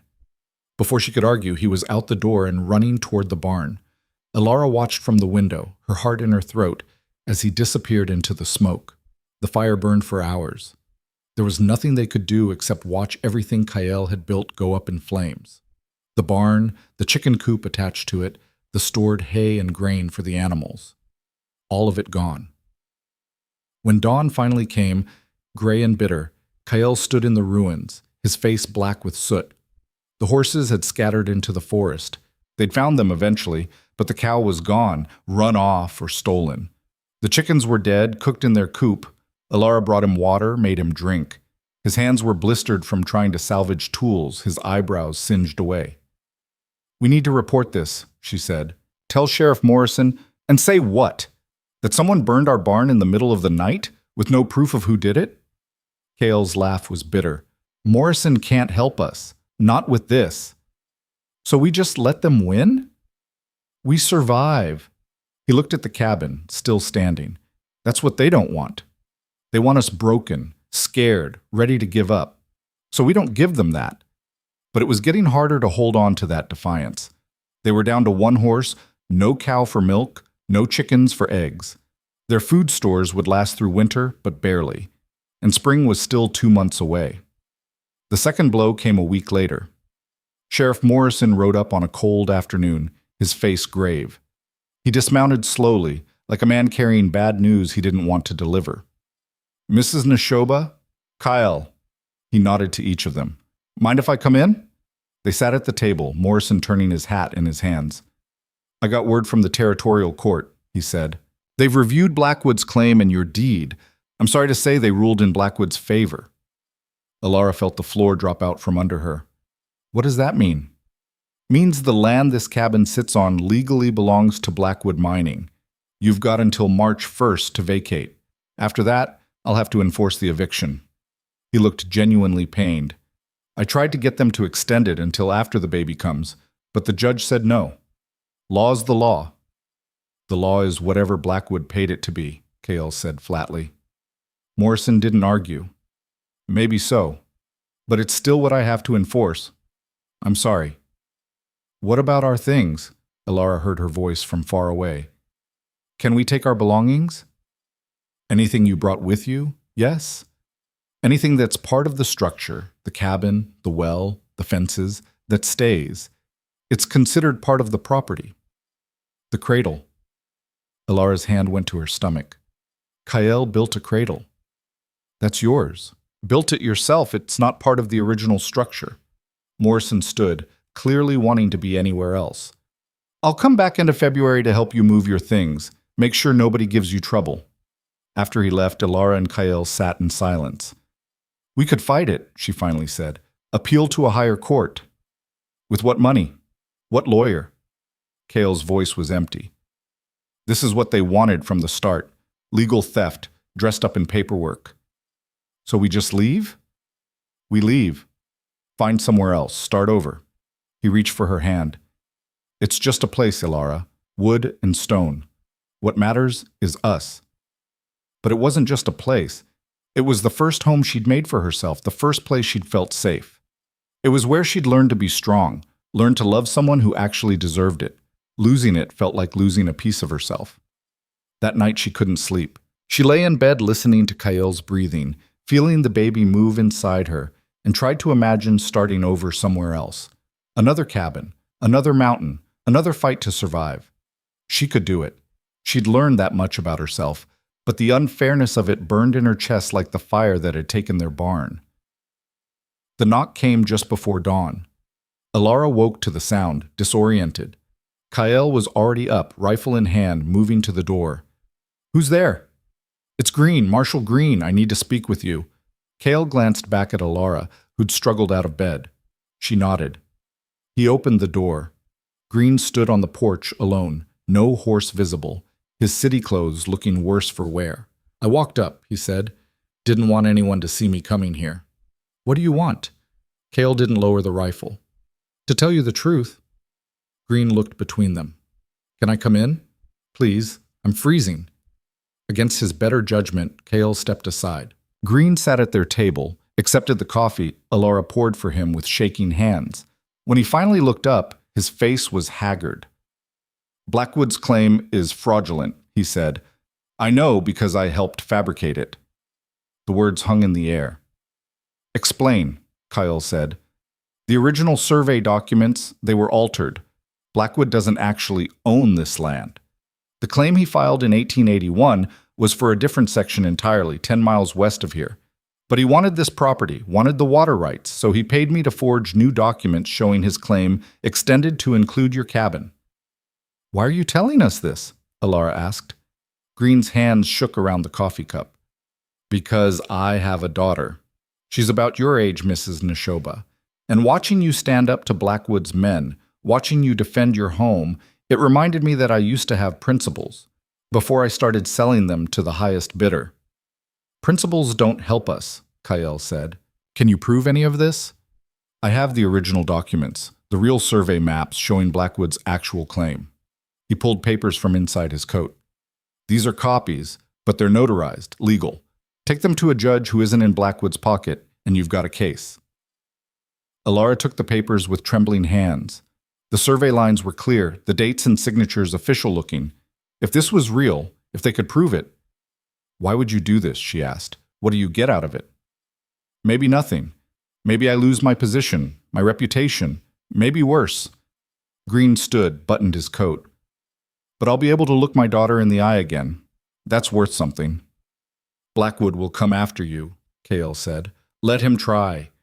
There was steel in Green's voice now. I've got copies of everything he's done, everyone he's bribed, every fraudulent claim he's filed. He comes after me, I release all of it. Mutually assured destruction. He moved to the door, paused. There's a judge in Prescott, Judge Harrison. He's honest, can't be bought. Take those documents to him, file a counterclaim. You might actually win this. After Green left, Alara and Kyle spread the documents on the table, studying them by lamplight. Could be a trap, Cale said. Way to get us to incriminate ourselves, give Blackwood more ammunition. Or it could be real. Alara's finger traced the survey lines. This looks legitimate, and Green seemed genuinely sorry. Sorry doesn't mean trustworthy. No. She looked at him. But what choice do we have? We're losing this place anyway. At least this gives us a chance to fight back. Cale studied the maps for a long moment. Prescott's a 3-day ride. In this weather, maybe 4. You can't make that trip, not this pregnant. Then you go without me. I'm not leaving you here alone, not with Blackwood's men around. They stared at each other, the impossibility of the situation settling over them. Mrs. Henderson, Alara said suddenly. I could stay with the Hendersons in town. You could make the trip to Prescott, file the claim, and be back before the baby comes. You trust them to keep you safe? I trust them more than I trust Blackwood. She gathered the papers carefully. And I trust you to do what needs doing. It took 2 days to arrange. Mrs. Henderson agreed immediately when Cale explained the situation, her face hardening when she heard about the forged documents. You go do what you need to do, she told Kyle. Alara can stay here, help with the children, and I'll make sure she's safe. Anyone from Blackwood comes sniffing around. They'll have to go through me and John both. Cale left on a clear morning in mid-February, the documents sewn into the lining of his coat. He kissed Alara goodbye on the Hendersons' porch, his hands gentle on her face. If anything happens, if the baby comes early, I'll be fine. She tried to sound confident. Mrs. Henderson's delivered dozens of babies, and you'll be back in a week. Less if I can manage it. He kissed her again, longer this time. I love you. I love you too. Now go. The sooner you leave, the sooner you're back. She watched him ride away until he disappeared around the bend, then turned to find Mrs. Henderson standing beside her. He's a good man, the older woman said. Better than most. I know. Come on then. Let's get you inside. Those children won't teach themselves to read. The Henderson house was chaos. 6 children ranging from toddler to teenager, all of them loud and energetic and desperately in need of attention their parents couldn't always provide. Alara found herself folded into the family almost immediately, helping with lessons, settling disputes, reading stories at bedtime. It was exhausting and wonderful, and so different from the quiet intensity of life with Kyle that she felt almost like she was playing pretend. On the 3rd day, Thomas came. Alara was hanging laundry when she saw him riding down the street, her hand stilled on the clothesline. He dismounted in front of the Henderson house, tied his horse, walked up to the porch where she stood. Alara. He took off his hat. I heard you were staying in town. I needed to see you. You need to leave. Just give me 5 minutes, please. He looked tired, older than she remembered. I came to apologize. That stopped her. What? I was wrong about everything. He twisted his hat in his hands. I thought I was doing the right thing, thought I was protecting you and our child, but I was really just trying to control a situation I'd already ruined. Alara said nothing, just waited. I heard about Green, Thomas continued, about the documents he gave you, about Kyle writing to Prescott to file a counterclaim. He met her eyes. I'm the one who told Green to do it. What? I went to him, told him I knew about the forgery, told him he needed to make it right. Thomas's voice was quiet. And before you ask why, it's because I saw you that day. Saw you standing up to all those men, defending your home, defending him. And I realized you were never going to choose me. Not because of anything Kyle did, but because of who you'd become. Alara felt the baby kick, sharp and insistent. I don't want your help, she said. I don't want anything from you. I know, this isn't about what you want from me. It's about what I owe you. He put his hat back on. The child, our child. I'm going to sign away my parental rights. Let Kyle adopt legally. Give the baby his name. It's what should happen. Why would you do that? Because that child deserves a father who'll actually be there, who'll show up when things get hard. Thomas's smile was sad. That's not me. We both know it. But Kyle, he's already been more of a father than I ever would be. He turned to leave, paused. I'm heading back east. My father's business needs someone in New York, and I think it's past time I left Arizona behind. You won't see me again. Thomas. She waited until he looked back. I don't forgive you, not for leaving, not for coming back, not for any of it. I don't expect you to. He smiled again, genuine this time. But maybe someday, when your child asks about their birth father, you can tell them I did one decent thing at the end. He rode away and Ilara stood on the porch for a long time after he'd gone, her hand on her belly, trying to process what had just happened. Mrs. Henderson came out, wiping her hands on her apron. That was him, wasn't it? The one who left you. Yeah. He apologized? In his way. Good. Mrs. Henderson's voice was firm. Man should apologize when he's done wrong. Doesn't fix anything, but at least it's honest. That night, Ilara lay in the small bed in the Hendersons' spare room, listening to the sounds of the family settling in around her. Children being tucked in. Mr. Henderson's low voice reading a bedtime story. Mrs. Henderson humming as she cleaned up the kitchen. This could have been her life. If Thomas had stayed, if he'd married her, she might have had this. A house in town, children, respectability. But she wouldn't have had Kyle. Wouldn't have learned who she actually was underneath all the expectations and rules. Wouldn't have found out she was strong enough to defend her home with a rifle, brave enough to choose love over comfort. The baby kicked again, and she put her hand over the movement. Your father's coming back, she whispered. Your real father, the one who chose us. And we're going to have a home again, somehow.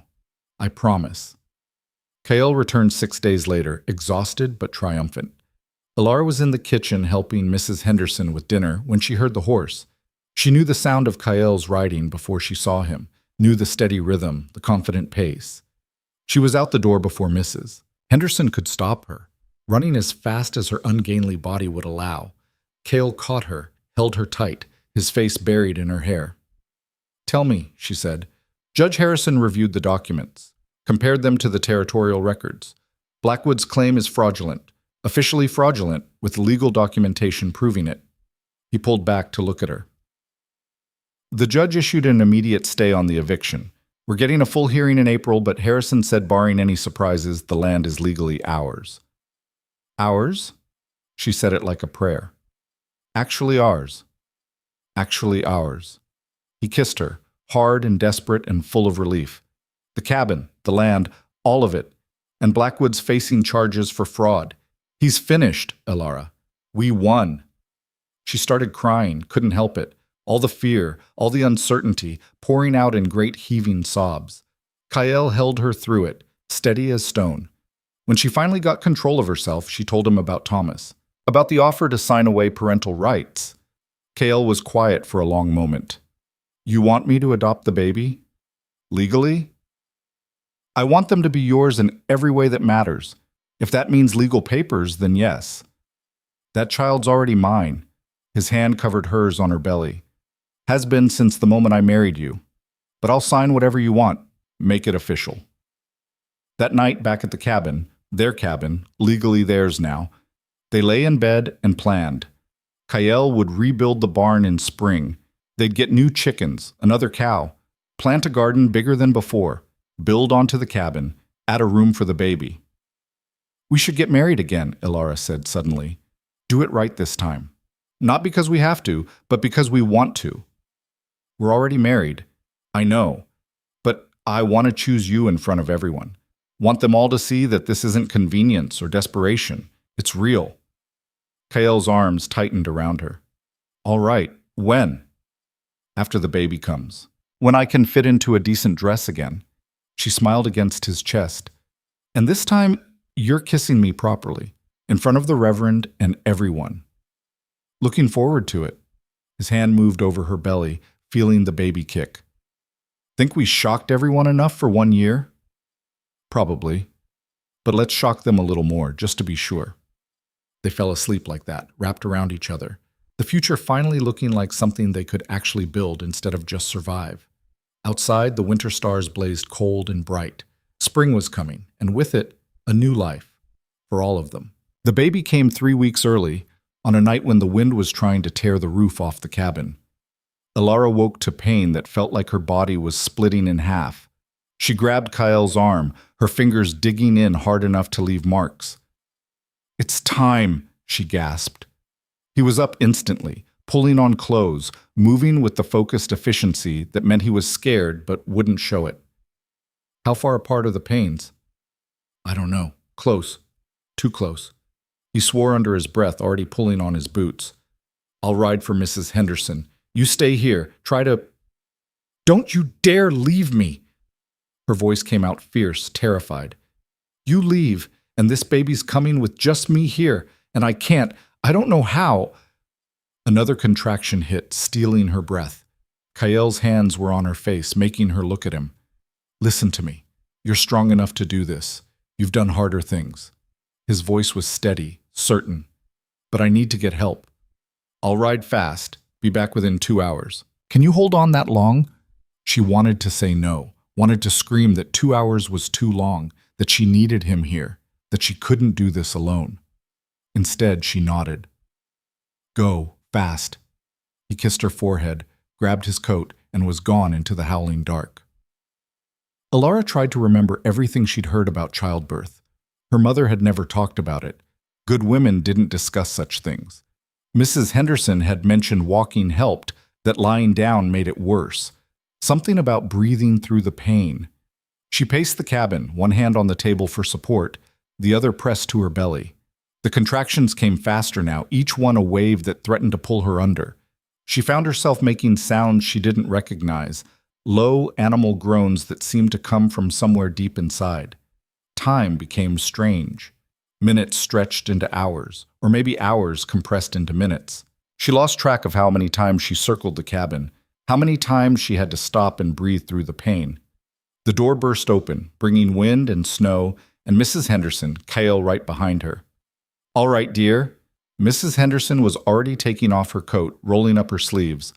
"Let's see what we're dealing with. Kyle, get that water boiling, and find me every clean cloth in this cabin." The next hours blurred together. Mrs. Henderson's calm voice guiding her through each contraction, Kale's hand in hers letting her squeeze until she thought she'd break his fingers, the pain building and building until it felt like it would crack her open. "I can't," she sobbed at one point. "I can't do this anymore." "You can, and you are," Mrs. Henderson's voice was firm. "Baby's almost here. One more big push, Alara. One more." She pushed, screaming, and suddenly there was release. A moment of terrible silence, and then a baby's cry, thin and angry and absolutely perfect. "It's a girl," Mrs. Henderson announced, wrapping the tiny, squirming thing in a clean cloth. A beautiful, healthy girl. Alara reached for her daughter with shaking hands. The baby was smaller than she'd imagined, red-faced and furious, her tiny fists waving. Dark hair plastered to her head, eyes squinted shut against the lamplight. "Hello," Alara whispered. "Hello, little one." Kale moved closer, his face a study in wonder. He touched the baby's hand with one finger, and her tiny fist closed around it immediately. "She's perfect," he said, his voice rough. "She's ours," Alara corrected. She looked up at him, saw tears tracking down his face. "Our daughter. Our daughter," he repeated, like he was testing the words. "We need to name her." They'd discussed names over the winter, but nothing had felt right. Now, looking at this tiny person who'd fought her way into the world during a storm, Alara knew. "Sarah," she said. "After your mother." Kyle's breath caught. "You sure?" "I'm sure, Sarah Neshoba." She smiled, tired beyond measure. It fits her. Mrs. Henderson finished cleaning up, gave Alara instructions about nursing and rest, told Kyle firmly that Alara needed at least 2 weeks of recovery before she did anything more strenuous than walking to the table. "I'll come check on you in a few days," she said, gathering her things. "And Kyle, you did good tonight. Most men faint dead away at the sight of blood. You held steady." After she left, Kyle and Alara sat together in the bed, Sarah sleeping between them. Outside, the storm was easing, the wind dropping to a whisper. "We made it," Alara said softly. "Through all of it. We actually made it." "Yeah." Kyle's hand covered hers over the baby. "We did." Spring came slowly that year, the snow melting in fits and starts, revealing the damage winter had done. The burned barn, the fences that needed mending, the garden plot that would need to be dug and planted. But it also revealed hope. Green shoots pushing through the dead grass, birds returning from wherever they'd gone, the creek running high and clear with snowmelt. Sarah grew, changing daily in ways that astonished both her parents. Her eyes opened, dark like Kyle's. Her cry became stronger, more insistent. She started tracking movement, focusing on faces, making small sounds that weren't quite words but felt like conversation. Alara discovered that motherhood was nothing like she'd expected. Harder in some ways, the sleepless nights, the constant worry, the way her body still hurt from the birth, but easier in others. Feeding Sarah felt natural once she got past the first awkward days. Holding her, rocking her, singing to her.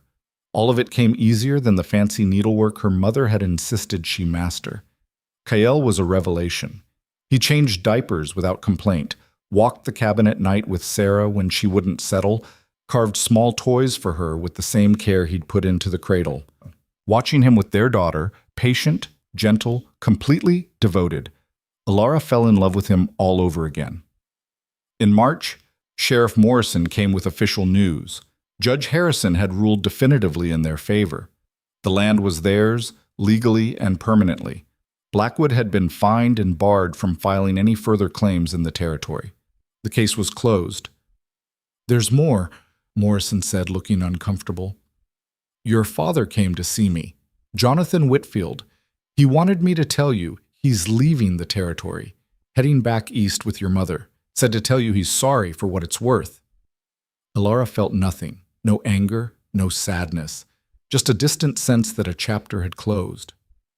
"Did he want to see Sarah?" she asked. "I didn't tell him about the baby. Figured that was your choice to make." "Thank you." She looked down at Sarah sleeping in her arms. "He lost the right to know her when he traded me for water rights. That's not a mistake I'm willing to forgive." Morrison nodded, put his hat back on. "You folks need anything? You let me know. Town's starting to see you different now. Fighting Blackwood the way you did. That earned you respect." After he left, Kyle came to stand behind Alara, his arms circling both her and the baby. "You all right?" he asked. "I'm better than all right." She leaned back against him. "I'm free. We're free." April brought the hearing they'd been dreading, but it turned out to be a formality. Judge Harrison reviewed the evidence, listened to testimony from Green and several others who'd witnessed Blackwood's intimidation tactics, and ruled decisively in favor of the Neshobas. Thomas's signed relinquishment of parental rights was entered into the record. Kyle's petition to adopt Sarah was approved without objection. By the end of the day, Sarah Neshoba was legally their daughter in every sense that mattered. Walking out of the courthouse, Alara felt lighter than she had in years. The whispers followed them. They always would in a town this small, but they'd changed. Less judgment, more curiosity. Some people even nodded respectfully as they passed. Outside, Mrs. Henderson was waiting with a basket covered in cloth. "Made you something," she said, pulling back the cover to reveal a cake. "To celebrate. Figured you could use something sweet after all that legal business." "You didn't have to."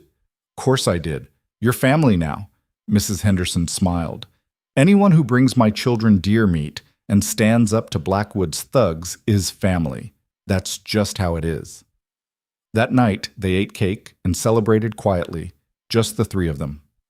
Sarah lay in her cradle, watching the lamplight dance on the ceiling. Kyle carved while Alara sewed, the domestic routine they'd fallen into feeling like the most precious thing in the world. "We should do it soon," Alara said. "The wedding. The real one." Kyle looked up. You sure? We're already married legally. I want everyone to see. Want to stand up in front of the whole town and choose you, publicly, with no shame and no apologies. She set down her sewing. I want them to know this wasn't desperation. This was the best choice I ever made. He came to her, knelt beside her chair, took her hands. Then we'll do it right. Church wedding, proper ceremony, the whole thing. He kissed her knuckles. Though fair warning, I'm still not wearing a suit. She laughed. I wouldn't expect you to. They planned the wedding for May, when the wildflowers would be blooming and the weather would be warm enough for people to travel up from town. Mrs. Henderson helped with the arrangements, spreading word that everyone was invited. Some people would come out of curiosity, others out of genuine goodwill, but Alara found she didn't care about their reasons. Let them come. Let them see what real partnership looked like. The barn raising happened first, a week before the wedding. Cale had been working on clearing the burned foundation, cutting new timber from the forest. But a barn was too big for one man to build alone, and they both knew it. The surprise came on a Saturday morning when wagons started arriving. Mr. Henderson and his boys, the blacksmith from town and his apprentices. Farmers Kyle had helped over the winter, bringing tools and lumber and ready hands. Even some of the Apache men from the reservation came, older men who'd known Kyle's mother, who nodded respectfully and set to work without needing to be asked. By sunset, the frame was up. By the end of the second day, the roof was on and the walls were complete. It wasn't fancy, but it was solid, built to last. At the end, when the work was done and the men were sharing food and drink, Mr. Henderson stood on the porch and cleared his throat.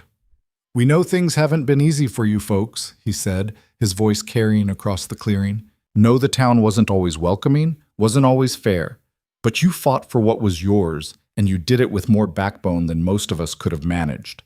That deserves recognition. He raised his cup. To Kyle and Alara Neshoba, may your barn stand strong and your family grow stronger. To the Neshobas, the crowd echoed. Alara stood on the porch with Sarah in her arms, tears streaming down her face, and felt something huge shift in her chest. These people, some of whom had whispered about her, judged her, made her feel small, were here now breaking bread, celebrating what she and Kyle had built. Maybe forgiveness was possible.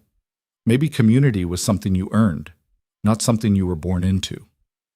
The wedding day dawned clear and perfect.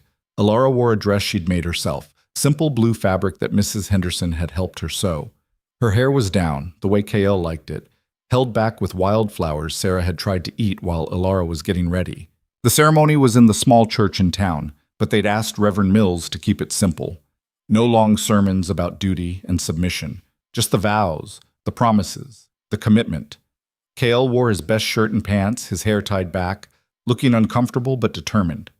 When Alara walked down the aisle, Sarah in Mrs. Henderson's arms, no father to give her away because she didn't need one. His face transformed.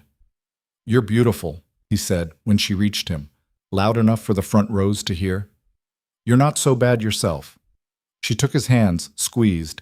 Ready to do this right? Been ready since December. Reverend Mills smiled. Dearly beloved, we are gathered here today to witness the union of two people who have already proven their commitment to each other through trial and hardship. Kyle, Alara, you've walked through fire together. Today is simply making official what your hearts already know. The vows were simple. Kale promised to love her, protect her, and stand beside her through whatever came. Alara promised the same, her voice strong and clear. When Reverend Mills said, "You may kiss your bride," Kyle pulled her close and kissed her properly, thoroughly, the way he should have at the first wedding. The church erupted in applause and whoops, and somewhere Sarah started crying, but Alara barely heard it. This was hers. This moment, this man, this life. All of it earned, fought for, chosen. After the ceremony, people lingered to congratulate them. Some were stiff, formal, still uncomfortable with the whole situation, but others were genuine. Mrs. Henderson hugging them both, the blacksmith shaking Kyle's hand and saying he'd done well for himself, young women looking at Alara with something like envy. Sheriff Morrison approached as they were getting ready to leave. Got some news you'll want to hear, he said. Cyrus Blackwood left the territory. Rumor is he's facing charges in California too. Something about another land scheme. Don't think he'll be back. Cale's arm tightened around Alara. Good riddance. Agreed. Morrison tipped his hat. You folks have yourselves a good life up there on that mountain. You earned it. They rode home as the sun was setting, Sarah asleep in Alara's arms, the paint horse pulling a small wagon loaded with wedding gifts. Blankets, preserves, tools, things people had brought to help them build their life. The cabin came into view as the last light was fading. Their cabin, on their land, with their barn standing solid beside it. Smoke curled from the chimney where Kael had banked the fire that morning. Home, Alara said softly. Home, Kael agreed. Summer bloomed across the mountain in waves of green and gold. The garden Alara planted flourished, giving them more vegetables than they could eat. Kael's traplines were productive, the furs bringing good money in town. They bought chickens, a new cow, started planning additions to the cabin. Sarah grew impossibly fast, rolling over, then sitting up, then trying to pull herself to standing on anything she could reach. She had Kael's eyes and Thomas's nose, but her personality was entirely her own, stubborn, curious, determined. Watching Kael with her, patient when she cried, delighted when she babbled, completely devoted to her every need, Alara understood that fatherhood had nothing to do with blood. It was about showing up, day after day, choosing to love someone who couldn't give you anything in return except their absolute trust. In July, they took Sarah to meet the Apache elders who'd helped build the barn. The visit was Kael's idea, something about wanting Sarah to know both sides of her heritage. The reservation was poor, the people struggling under government restrictions and broken promises, but they welcomed Sarah with ceremony and gifts, blessing her in words Alara didn't understand but felt in her bones. An old woman, one of Kael's mother's cousins, held Sarah and spoke to her in Apache, then looked at Alara. She will be strong, the woman said in careful English. Like her mother, like her grandmother. Women who choose their own path are the strongest of all. Thank you, Alara managed, her throat tight. On the ride home, she asked Kael to teach her some of the language. Sarah should know it, should be able to speak to her family. You sure? People in town won't like it. People in town can mind their own business. She adjusted Sarah in her arms. This is part of who she is, part of who we are. She deserves to know it. So Kael taught them both, slowly, patiently.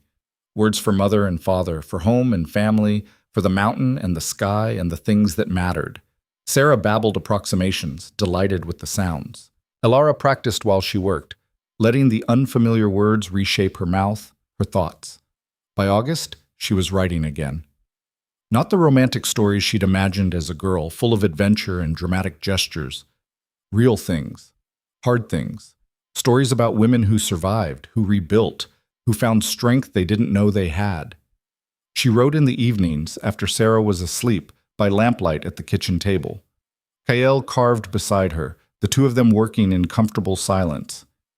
You going to try to publish these? He asked one night. Maybe. Eventually. She looked at the pages covered in her handwriting. Right now I'm just trying to get them right, get them true.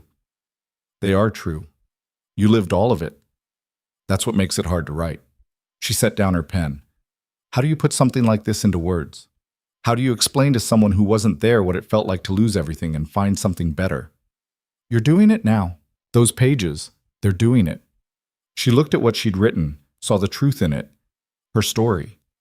Their story. Messy and complicated and nothing like the fairy tales, but real in a way that mattered more. Fall arrived with cold mornings and leaves turning gold in the aspen groves. They harvested the garden, put up preserves for winter, restocked the woodpile. The routine was familiar now, comfortable. Sarah took her first steps in September, lurching between Kael and Alara, with a look of fierce concentration on her face. When she made it to Alara's arms without falling, all three of them cheered like she'd climbed a mountain. She's going to be trouble, Kael said, watching Sarah immediately try to walk back to him. Too much determination for her own good. Wonder where she gets that from. Alara caught Sarah as she stumbled, set her on her feet again. You, definitely. He grinned. I'm perfectly reasonable. You married a pregnant woman you'd met twice and claimed her baby as yours. That's not reasonable. That's insane. Best insane decision I ever made. He crossed the space, kissed her while Sarah clung to both their legs. No regrets. None, Ilara agreed. In October, a letter came. It was from a publisher in San Francisco, responding to one of the stories Ilara had submitted on a whim. They wanted to publish it in their monthly magazine. They wanted to pay her $20 for it. They wanted to know if she had more. Ilara read the letter 3 times, certain she'd misunderstood. But no, there it was in black and white. Someone wanted her words. Someone thought they were worth money. Kael! She ran outside, waving the letter. Kael, look! He read it carefully, his face breaking into a slow smile. You did it. You're getting published. I'm getting published. She felt dizzy. People are going to read my story. They should. It's a good story. He pulled her close. Proud of you. That night, after Sarah was asleep, they sat by the fire and talked about what this could mean. More stories. Maybe a whole collection. Enough money to add that room to the cabin, to buy proper glass windows, to save for Sarah's future. You could write about this, Kael said. About us. About everything that happened. People wouldn't believe it. Maybe, but that doesn't make it less true. He added wood to the fire. And maybe someone needs to hear that you can lose everything and still build something worth keeping. That seems like a story worth telling. She thought about that. About the woman she'd been a year ago, scared, ashamed, convinced her life was over. About the woman she was now, strong, capable, unafraid of what people thought. I'll write it, she decided. All of it. The true version, not the version people want to hear. Good. Kael pulled her against his side. Write it angry if you need to. Write it honest. Winter came again, but this time they were ready. The barn was full of hay and grain. The root cellar was stocked. The cabin was weatherproof and warm. They had money saved, food preserved, plans for spring. Sarah turned 1 in late February, celebrated with a small cake and too much attention from her parents. She was walking confidently now, getting into everything, speaking a mixture of English and Apache that made perfect sense to her if no one else. On the anniversary of their first wedding, the one in Reverend Mills's study, hurried and desperate, Ilara and Kael stayed up after Sarah was asleep. A year ago, I thought my life was ending, Ilara said, curled against Kael's chest. Thought I'd spend the rest of my days just surviving, getting through each day. And now? Now I'm living. Actually living, not just existing. She looked up at him. You gave me that. You and this place and everything we built. We gave each other that. He kissed her forehead. I was just surviving too before you, going through motions. You made me want more. They sat in comfortable silence, watching the fire burn low. I'm pregnant again, Ilara said suddenly. Kael went very still. You sure? Pretty sure. About 2 months, I think. She watched his face. I know we didn't plan. He kissed her, stopping the words. I want this. Want all of it. Another baby, watching Sarah grow up, building this life with you. All of it. Even the hard parts? Especially the hard parts. He pulled her closer. The hard parts are what make it real. Spring returned as it always did. The snow melted, revealing new grass pushing through the old. The creek ran high and loud with runoff. Birds returned to nest in the rebuilt barn. Ilara's belly grew. Sarah learned to say full sentences, and Kael built the addition to the cabin. 2 new rooms, one for Sarah and one for the baby, coming in October. The publisher in San Francisco bought 3 more stories. Ilara's name started appearing in the magazine with some regularity. People in town mentioned it, surprised that someone from their small community could produce something worth reading. She started getting letters from readers, mostly women, sharing their own stories of survival and rebuilding. She answered every one, grateful to know she wasn't alone in having lived through difficulty and come out stronger. In May, Sheriff Morrison came with unexpected news. Jonathan Whitfield had died in St. Louis, leaving what little remained of his estate to Ilara. It wasn't much. A few $100s, some personal effects, but included was a letter. Alara read it alone, sitting on the porch while Sarah played in the dirt and Kyle worked in the garden. The letter was short, her father's handwriting shaky. Alara, I know I don't deserve your forgiveness. I traded your happiness for my pride, and I've regretted it every day since. I see now that Kyle gave you something I never could, the freedom to become who you were meant to be. I'm sorry I couldn't see it sooner. I hope you've built a good life up there on that mountain. You deserve it. Your father. She folded the letter carefully, tucked it away. She didn't forgive him. Forgiveness seemed too simple for something that complex. But she understood him better, understood that people did terrible things out of fear, and sometimes they realized it too late to fix. You all right? Kyle called from the garden. Yeah, she called back, just thinking. About what? About how lucky we are. How easily all of this could have gone differently. He came to sit beside her, dirt on his hands, sweat on his brow. But it didn't. We're here. That's what matters. Sarah toddled over, holding a handful of dandelions she'd picked. Mama, pretty. Very pretty, sweetheart. Alara took the flowers, kissed Sarah's dirty face. Thank you. Watching Sarah run back to her play, feeling the baby move inside her, sitting beside the man who'd given her everything by simply choosing to stay. Alara understood that this was what happiness looked like. Not perfect, not easy, but real and earned, and absolutely worth every hard moment it had taken to get here. The second baby came in October, easier than the first. Another girl, this one with Kyle's dark hair and Alara's gray eyes. They named her Rose, after nothing in particular, just because it fit. Sarah was fascinated by her new sister, wanting to help with everything. Kyle managed both daughters with the same patient competence he brought to everything, changing diapers and singing lullabies and walking the floor when Rose wouldn't settle.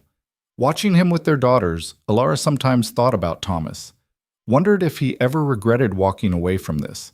But mostly, she felt grateful that he had, because it meant these girls had the father they deserved. Winter that year was mild. The spring came early, and by the time Rose was 6 months old, Alara had finished her first full manuscript, a novel based loosely on her own story, but fictionalized enough to protect the people involved. She sent it to the publisher in San Francisco with low expectations, got back an offer that made her hands shake. They wanted to publish it. They wanted to pay her enough that they could hire help for the heavy work, could expand the ranch, could secure their daughters' futures. We're going to be all right, she told Kyle that night. The contract spread on the table between them. More than all right. We're going to thrive. We already are. He signed where the publisher had indicated, officially becoming co-owner of the copyright. This just makes it easier. Time moved differently after that. Not slow, not fast, just steady. Sarah grew tall and fierce, good with horses and better with a rifle. Rose was quieter, more thoughtful, preferring books to outdoor work, but just as stubborn as her sister. Alara wrote more books, each one doing better than the last. They bought more land, built a proper house while keeping the original cabin as Kyle's workshop. They hired help with the ranch work, sent both girls to school, built a life that looked nothing like what either of them had imagined but was better for being unexpected. Years passed. Sarah turned 10, then 12, then 15. Rose followed behind, always reading, always asking questions about the world beyond the mountain. Kyle's hair started to gray at the temples.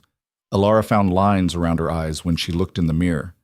They'd been married 15 years, 16 if you counted from the first desperate ceremony, and somehow it felt like both a lifetime and no time at all.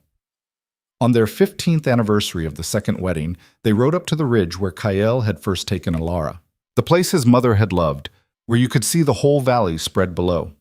They sat on the rocks, watching the sunset, and Alara thought about the journey that had brought them here. From her father's parlor to this mountain, from desperate arrangement to genuine partnership, from survival to joy. Any regrets? Kyle asked, like he could read her thoughts. Not a single one. She leaned against him, comfortable and certain. You? Only that I didn't kiss you properly at the first wedding. Could have saved us some time. She laughed. We had all the time we needed. We're still here, aren't we? Still here, he agreed, still choosing each other. Always, she promised. Below them, the valley was turning gold in the sunset. Their ranch, their home, Their daughters somewhere down there probably causing trouble. This was what winning looked like. Not perfect, not easy, but absolutely and completely theirs. Alara had lost everything once: reputation, security, the life she'd planned. But in losing it, she'd found something better. Found strength she didn't know she had, love she didn't know existed, a life built on truth instead of expectations. She'd survived scandal and winter and men who wanted to destroy what she'd built. She'd given birth to daughters who would grow up knowing they could be more than what society told them. She'd written stories that told other women the truth, that you could fall and get back up, that you could start over, that choosing differently could change everything. And most importantly, she'd found a partner who showed up, who kept his promises, who loved her not despite her flaws, but because of everything she was. The sun dropped below the ridge, painting the sky in shades of orange and purple. Kael's hand found hers, their fingers intertwining with the ease of long practice. "Ready to head back?" he asked. "In a minute." She wanted to hold on to this moment a little longer, this view, this peace, this perfect ordinary happiness that had once seemed impossible. When they finally rode down the mountain toward home, the stars were coming out, brilliant and cold. The lights from their house glowed warm in the gathering dark. Sarah's voice called out something. Rose's laughter answered. Home, family, love, hard-won and real and absolutely worth fighting for.